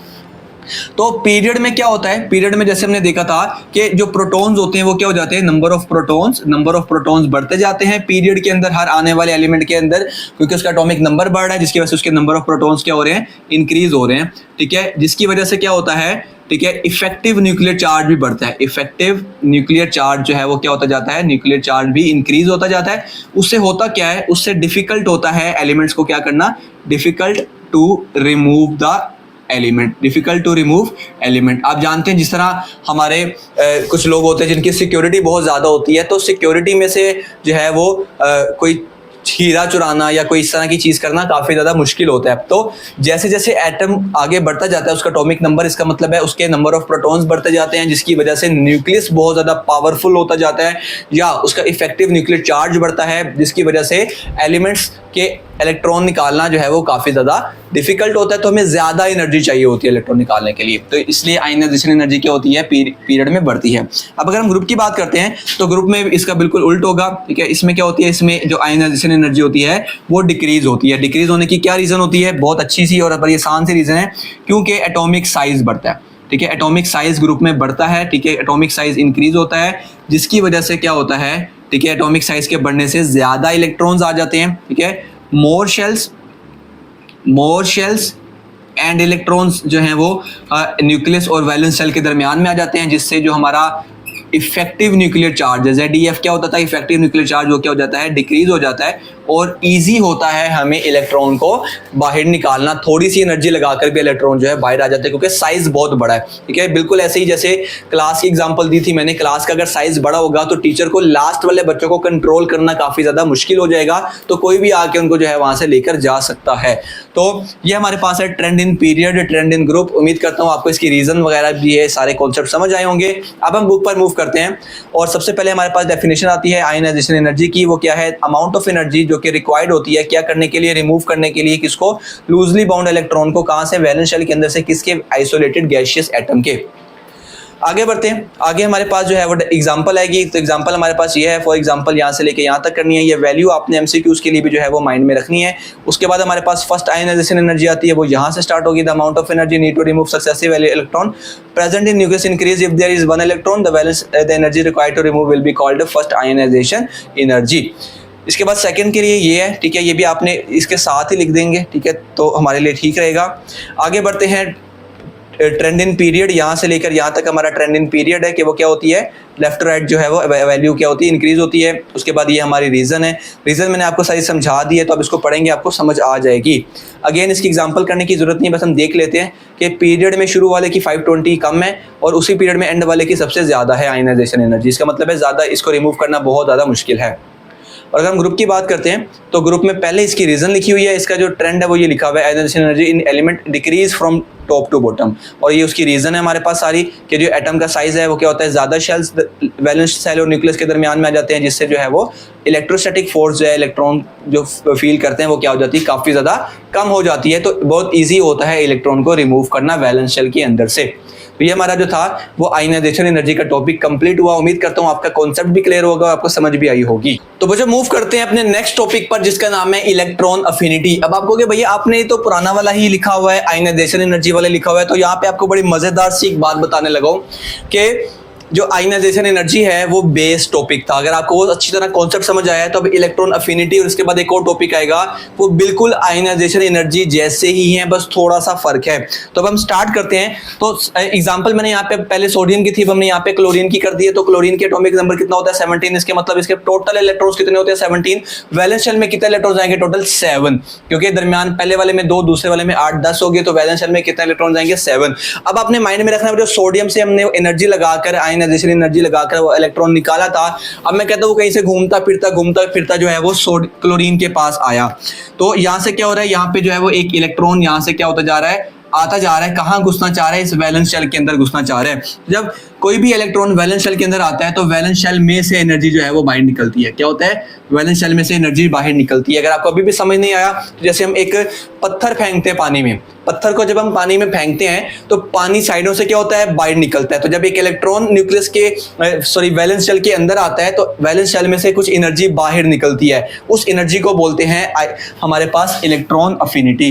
तो अगर हम डेफिनेशन की बात करेंगे तो हम कहेंगे the amount of energy required नहीं बल्कि रिलीज्ड, ठीक है। अमाउंट ऑफ एनर्जी क्या होगी, रिलीज होगी, ठीक है। अमाउंट ऑफ एनर्जी जो कि रिलीज होती है कब, टू रिमूव नहीं, व्हेन, ठीक है। अभी आपसे हम इसको रेज करके सही करते हैं, ठीक है जी। The amount of energy release when an electron is added, ठीक है, is added in valence shell of atom, ठीक है, वो अमाउंट ऑफ एनर्जी जो कि रिलीज होती है, निकलती है बाहर जब कोई इलेक्ट्रॉन वैलेंस शेल के अंदर आता है, वो एनर्जी क्या कहलाती है? इलेक्ट्रॉन अफिनिटी कहलाती है। अगर हम इसकी एग्जांपल की बात करते हैं तो इसकी एग्जांपल हमारे पास जो है वो एग्जांपल क्लोरीन की भी हो सकती है, बट आपकी बुक में फ्लोरीन की एग्जांपल लिखी है तो हम वो वाली करते हैं। फ्लोरीन है, उसके जब वैलेंस शेल में एक इलेक्ट्रॉन आएगा तो क्या होगा? फ्लोरीन के ऊपर चार्ज कौन सा आ जाएगा? ऑब्वियसली माइनस का चार्ज आ जाएगा। तो इस सारे सिनेरियो में कितनी एनर्जी उसने लूज की? तो एनर्जी होती है -328 किलो जाउल पर मोल। इसका यूनिट हमारे पास आयनाइजेशन एनर्जी वाला है, बट सोडियम में हमारे पास प्लस का चार्ज आया था क्योंकि इलेक्ट्रॉन बाहर निकला था, और जब किसी वैलेंस शेल में इलेक्ट्रॉन दाखिल होता है तो कौन सा चार्ज आता है? नेगेटिव चार्ज आता है। तो फ्लोरीन की वैल्यू भी आपने जो है वो for MCQs point of view आपने याद रखनी है, ठीक है जी। ये हमारी जो है एमसीक्यूज के पॉइंट ऑफ व्यू से भी वैल्यू इंपॉर्टेंट रहेगी। तो उम्मीद करता हूँ आपको जो कॉन्सेप्ट है वो समझ आया होगा। इसके बाद हमारे पास एक्सप्लेनेशन आती है लॉन्ग के अंदर। तो एक्सप्लेनेशन में जो है एफिनिटी का मतलब क्या होता है? एफिनिटी का मतलब होता है अट्रैक्शन। एफिनिटी का क्या मतलब होता है? अट्रैक्शन। तो अट्रैक्शन कब होती है? जब एक इलेक्ट्रॉन इसके पास आएगा तो जो न्यूक्लियस है उस पर पॉजिटिव चार्ज है, इलेक्ट्रॉन पे नेगेटिव चार्ज है, तो इलेक्ट्रॉन जो है वो अट्रैक्ट हो जाएगा किसकी तरफ से? न्यूक्लियस उसको अपनी तरफ अट्रैक्ट करने चाहेगा। तो वो एनर्जी जो निकलेगी अट्रैक्शन के बाद जब इलेक्ट्रॉन वैलेंस शेल के अंदर आएगा तो उस एनर्जी को क्या बोलते हैं? इलेक्ट्रॉन अफिनिटी बोलते हैं। अब इसके ट्रेंड की बात करते हैं तो सबसे पहले हमारे पास जो है इसका ट्रेंड इन पीरियड है। तो ट्रेंड इसका एग्जैक्टली सेम है आयोनाइजेशन एनर्जी जैसा, और रीजन वगैरह सब कुछ सेम है। क्या है जी? ट्रेंड इलेक्ट्रॉन अफिनिटी जो है वो इंक्रीज होती है पीरियड में फ्रॉम लेफ्ट टू राइट। उसकी रीजन क्या है? क्योंकि नंबर ऑफ प्रोटॉन्स इंक्रीज होते हैं न्यूक्लियस के अंदर, जिसकी वजह से इफेक्टिव न्यूक्लियर चार्ज जो है वो इंक्रीज हो जाता है। और यहाँ पर क्या होता है? ठीक है, इफेक्टिव न्यूक्लियर चार्ज इंक्रीज होने से हमारे पास जो है वो मोर एनर्जी रिलीज, ठीक है, मोर एनर्जी जो है वो क्या हो जाती है? रिलीज हो जाती है जब ये इलेक्ट्रॉन उसके अंदर ऐड होता है। अगर हम ट्रेंड इन ग्रुप की बात करते हैं तो इलेक्ट्रॉन अफिनिटी जो है वो ग्रुप में डिक्रीज होती है। उसकी रीजन क्या है? क्योंकि एटॉमिक साइज बढ़ता है, ज्यादा शेल्स होते हैं, ज्यादा इलेक्ट्रॉन्स होते हैं, जिसकी वजह से इफेक्टिव न्यूक्लियर चार्ज क्या हो जाता है? कम हो जाता है, जिसकी वजह से क्या होता है? लेस एनर्जी इज रिलीज, ठीक है, लेस एनर्जी जो है वो क्या होती है? रिलीज होती है। तो उम्मीद करता हूँ आपको इलेक्ट्रॉन अफिनिटी वाला जो पॉइंट है, टॉपिक है, ये समझ आया होगा अच्छी तरह। दोनों बिल्कुल एग्जैक्टली सेम टॉपिक थे, थोड़ा थोड़ा फर्क था जो मैंने आप लोगों को समझाया। अब हम जो है इसकी डेफिनेशन की तरफ आते हैं। तो क्या है हमारे पास? Electron affinity is the amount of energy release होती है when electron is added in the outermost shell of an isolated gaseous atom. Example हमारे पास फ्लोरीन की है, कितनी एनर्जी निकलती है? -328। और इसके बाद हमारे पास एक्सप्लेनेशन है। अफिनिटी का मतलब क्या होता है? अट्रैक्शन। तो इलेक्ट्रॉन अफिनिटी जो है वो एक एटम की वो एबिलिटी है जो कि एक्सेप्ट करती है इलेक्ट्रॉन को क्या बनाने के लिए? एनाइन बनाने के लिए। क्योंकि जब एक एटम के अंदर इलेक्ट्रॉन आता है तो वो एनाइन बन जाता है, उसके ऊपर नेगेटिव चार्ज जो है वो आता है। इसके बाद हम उसकी बात करते हैं, रीजन की बात करते हैं। तो सबसे पहले हमारे पास तो ये ट्रेंड है, ठीक है। ट्रेंड क्या है? इलेक्ट्रॉन अफिनिटी इंक्रीज होती है लेफ्ट टू राइट, ये ट्रेंड हो गया, ये उसकी रीजन है, रीजन मैंने आपको बता दी। उसके बाद ट्रेंड इन ग्रुप की बात करते हैं। तो ये हमारा ट्रेंड इन ग्रुप है यहाँ से यहाँ तक। उसके बाद ये इसकी रीजन है। रीजन क्या है जी? अगेन एटम का साइज इंक्रीज होता है, बाकी सारा ब्ला ब्ला ब्ला ये सारा हमने लिखा हुआ है यहाँ से लेकर यहाँ तक, ठीक है। उसके बाद एग्जाम्पल है, एग्जाम्पल में करने की जरूरत नहीं है, बस हम देख लेते हैं। तो ग्रुप में इंक्रीज डिक्रीज होती है, तो शुरू वाले की -328 है, लास्ट वाले की 295 है, तो डिक्रीज हुई ना ग्रुप के अंदर। और इसी तरह पीरियड में क्या होगी? इंक्रीज होगी। तो बच्चों आगे मूव करते हैं अपने लास्ट टॉपिक पर, जिसका नाम है इलेक्ट्रोनेगेटिविटी। देखो कि भैया ये क्या बात हुई, दोबारा से सेम वही काम, ठीक है, कि ये तो सारा आयनाइजेशन एनर्जी वाला था, इलेक्ट्रॉन एफिनिटी वाला था। तो मैं कहूँगा हाँ जी बिल्कुल सेम। इलेक्ट्रोनेगेटिविटी का पहले कॉन्सेप्ट पढ़ते हैं, फिर आपको सारी बातें जो है वो क्लियर होती हैं। अब एग्जांपल लेते हैं H और Cl की। HCl, अब HCl में क्या होता है बेसिकली कि हमारे पास जो H होता है ना, इसके वैलेंस शेल में होते हैं 1 इलेक्ट्रॉन, ठीक है। और क्लोरीन जो होता है इसके वैलेंस शेल में होते हैं टोटल 7 इलेक्ट्रॉन्स। कितने इलेक्ट्रॉन्स होते हैं? टोटल 7 इलेक्ट्रॉन्स जो है हमारे इसके वैलेंस शेल में होते हैं। अब होता क्या है कि जब ये दोनों आपस में एक दूसरे के करीब आते हैं तो क्या होता है, ये जो हमारे पास हाइड्रोजन का जो इलेक्ट्रॉन है एक, इसको वैलेंस शेल कंप्लीट करने के लिए 2 इलेक्ट्रॉन चाहिए, और जो क्लोरीन है उसको कितने इलेक्ट्रॉन चाहिए? 1। तो क्या करते हैं, ये जो दोनों इलेक्ट्रॉन्स हैं हमारे पास, ये वाले दोनों, ये आपस में क्या करते हैं, शेयरिंग करते हैं इलेक्ट्रॉन की। यानी कि कुछ टाइम के लिए जो है वो क्लोरीन का जो ये इलेक्ट्रॉन है वो वैलेंस शेल में घूमेगा हाइड्रोजन के, तो हाइड्रोजन के कितने हो जाएंगे, 2 इलेक्ट्रॉन हो जाएंगे। और कुछ टाइम के लिए जो ये हाइड्रोजन का एक इलेक्ट्रॉन है ये मूव करेगा क्लोरीन के वैलेंस शेल में, तो क्लोरीन के कितने हो जाएंगे, 8 इलेक्ट्रॉन पूरे हो जाएंगे। यानी कि दोनों क्या हो जाएंगे, स्टेबल हो जाएंगे। यहां तक तो हमें सारी चीजें जो है वो समझ आ गई। बट इसका ताल्लुक इलेक्ट्रोनेगेटिविटी से कैसे है, तो अब यहां पर उसकी बात करते हैं। अब हमारे पास जो क्लोरीन होता है ना, क्लोरीन की एबिलिटी होती है अट्रैक्ट करने की इलेक्ट्रॉन ज्यादा। क्यों? क्योंकि क्लोरीन का जो साइज होता है वो काफी ज्यादा छोटा होता है, और हमने पढ़ा था जब साइज एटम का छोटा होता है उसकी वजह से न्यूक्लियस बहुत ज्यादा स्ट्रॉन्ग हो जाता है, न्यूक्लियस की अट्रैक्शन बहुत ज्यादा स्ट्रॉन्ग हो जाती है। तो जो क्लोरीन का न्यूक्लियस है वो जो हाइड्रोजन का इलेक्ट्रॉन है इसको अपनी तरफ ज्यादा खींच कर रखेगा, ज्यादा अपनी तरफ अट्रैक्ट करके रखेगा। ठीक है, तो हम कह सकते हैं कि जो हमारा क्लोरीन है, क्लोरीन क्या है हमारा, ठीक है, क्लोरीन हमारा हम कहेंगे कि क्लोरीन मोर इलेक्ट्रोनेगेटिव है। क्या है? More electronegative. क्यों ज्यादा इलेक्ट्रोनेगेटिव है? क्योंकि क्लोरीन का साइज छोटा है, जिसकी वजह से न्यूक्लियस ने जो कि अट्रैक्शन है ये जो हाइड्रोजन की वैलेंस शेल पर ये काफी ज्यादा है, जिसकी वजह से जो ये इलेक्ट्रॉन है ये ज्यादा किसकी तरफ खींचा रहेगा, क्लोरीन की तरफ। क्लोरीन को ज्यादा खींच कर रखेगा। जैसे वो टग ऑफ वॉर होती है, एक तरफ अगर ज्यादा लोग आ जाएंगे तो ज्यादा पलड़ा किसका भारी हो जाएगा, ज्यादा लोगों का। सेम ऐसे ही यहाँ पर पलड़ा किसका भारी होगा, क्लोरीन का, क्योंकि वो ज्यादा क्या है, इलेक्ट्रोनेगेटिव एटम है। तो इसकी अगर हम डेफिनेशन की बात करें तो हम कहेंगे, ठीक है, एबिलिटी ऑफ एटम, ठीक है, एबिलिटी ऑफ एटम, क्या क्या करने की, ability of atom to attract करने की, किसको attract, shared pair of electron, shared pair of electron किसकी तरफ, इलेक्ट्रॉन टूवर्ड इटसेल्फ। यानी कि जब ये इनका ये पेयर बन चुका है ना, शेयर्ड पेयर, जो कि दोनों के दरमियान में शेयर हो रहा है, लेकिन जो एटम की एबिलिटी है शेयर्ड पेयर ऑफ इलेक्ट्रॉन को अपनी तरफ अट्रैक्ट करने की, वो क्या कहलाती है, इलेक्ट्रोनेगेटिविटी कहलाती है। इसकी अगर हम एग्जांपल की बात करते हैं तो आपने यहाँ पे याद रखना है कि जो हमारे पास फ्लोरीन होता है, फ्लोरीन की हाईएस्ट इलेक्ट्रोनेगेटिविटी होती है 4.0। इसका मतलब है अगर कोई भी एटम फ्लोरीन के साथ रिएक्शन करेगा या उसके साथ शेयरिंग करेगा तो फ्लोरीन उसका इलेक्ट्रॉन अपनी तरफ खींच के रखेगा, और ये वैल्यू हाईएस्ट है। हाईएस्ट वैल्यू होती है फ्लोरीन की पूरे 118 एलिमेंट्स में सबसे ज्यादा इलेक्ट्रोनेगेटिविटी की। ये वैल्यू आपने याद भी रखनी है।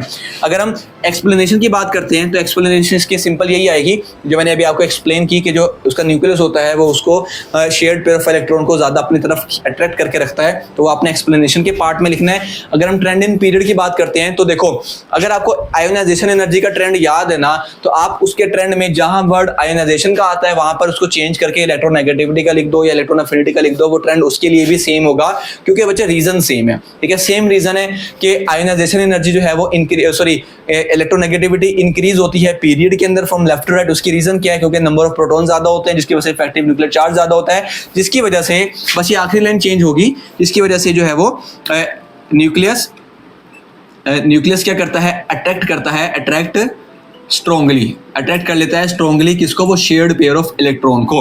अगर हम ट्रेंड इन ग्रुप की बात करते हैं तो ग्रुप में क्योंकि एटम का साइज इंक्रीज हो जाता है, जिसकी वजह से इलेक्ट्रॉन ज्यादा हो जाता है, जिसकी वजह से इफेक्टिव न्यूक्लियर चार्ज कम हो जाता है, जिसकी वजह से हम कह सकते हैं कि जो हमारा न्यूक्लियस है, ठीक है, उसकी अट्रैक्शन क्या हो जाती है, वीक हो जाती है। ठीक है, वीक अट्रैक्शन। तो पीरियड में क्या होता है, इंक्रीज होता है, और ग्रुप में हमारा इलेक्ट्रोनेगेटिविटी क्या होती है, जो है वो डिक्रीज हो रही होती है। अगर हम इसकी डेफिनेशन की बात करते हैं तो क्या है, the ability of atom to attract the shared pair of electron toward itself in the molecule is called electronegativity. ये हमारे पास इसकी एक्सप्लेनेशन है। आगे इसका ट्रेंड है, ट्रेंड हमारे पास जो है वो उन्होंने यहाँ पे मेंशन किया है कि जो ट्रेंड है इलेक्ट्रोनेगेटिविटी का वो आयनाइजेशन और इलेक्ट्रॉन एफिनिटी जैसा ही है। ये भी क्या होता है, इंक्रीज होती है फ्रॉम लेफ्ट टू राइट। यहाँ से बिकॉज के बाद से जो है हमारे पास इसकी ये रीजन आ जाएगी। अगर हम नीचे चलें तो क्या है जी, ये हमारे पास उसका ट्रेंड इन ग्रुप है, और ये उसकी यहाँ से क्या आ रही है, इसकी रीजन आ रही है। उसके बाद मैंने आपको बोला आपने ये वाली सारी वैल्यूज याद करनी है। ठीक है, इन सारी वैल्यूज को आपने जो है वो याद करना है इसको। ठीक है, एमसीक्यूज के पॉइंट ऑफ व्यू से सारी वैल्यूज को, आसान है, इजीली याद हो जाएंगी आपको। तो बच्चों यहाँ पर हमारा जो है चैप्टर नंबर 3 भी यहाँ पे कंप्लीट हुआ। उम्मीद करता हूँ आपको पूरा चैप्टर अच्छी तरह समझ आया होगा। बीच में हल्की सी आवाज़ में अगर कोई प्रॉब्लम आती है तो उसके लिए मैं पहले से अपोलोजाइज कर लेता हूँ, क्योंकि कुछ सिनेरियोज ऐसे बन जाते हैं कि शोर जो है वो कंट्रोल नहीं हो पाता, बट मैं अपनी तरफ से पूरी कोशिश करता हूँ। अगर आपको वीडियो पसंद आई है तो आप लोगों ने लाजमी से इस वीडियो को अपने दोस्तों के साथ शेयर करना है, ताकि उनको भी जो है इस तरह का एक कमाल का लेक्चर मिल सके। शॉर्ट लेक्चर है, साथ हमने शॉर्ट नोट्स बनाए हैं इसके अंदर। इसके अलावा मैंने आपको बुक से मार्क भी करवाया है। कॉन्सेप्ट हमारा क्लियर हुआ है। और सबसे बड़ी बात, हमारा सिलेबस में 3 दिन में 3 चैप्टर्स कंप्लीट हो गए हैं। और 3 दिन में पूरा दिन नहीं पढ़ा हमने, सिर्फ 1.5 से 2 घंटा पढ़ा, ठीक है। 2 घंटे के अंदर अंदर, उससे भी कम टाइम में हमने पूरा चैप्टर यहाँ पे कंप्लीट किया, जो कि इन वन शॉट वीडियोस का मकसद है। क्योंकि मैं इस अज़म के साथ हूं कि आप लोगों के बोर्ड एग्जाम में हाईएस्ट मार्क्स दिलवाने हैं, तो उसकी पहली सीढ़ी ये होती है कि हमारा सिलेबस जल्द से जल्द कंप्लीट हो, ठीक है। बाज़ औक़ात बहुत सारे ऐसे स्कूल है जो अभी बहुत कम चैप्टर जिन्होंने पढ़े हैं, तो जो बच्चे इस तरह पढ़ेंगे उनके जल्दी से चैप्टर कंप्लीट होते जाएंगे, ताकि वो जल्दी से रिवीजन की तरफ आएंगे। बेटा देखना, याद रखना, टाइम बहुत ज्यादा आपके पास कम है, जल्दी सिलेबस कंप्लीट करना है ताकि हम आगे अपने रिवीजन की तरफ आ सकें। तो मिलते हैं नेक्स्ट वीडियो के अंदर, तब तक के लिए टेक केयर, सी या, अल्लाह हाफिज।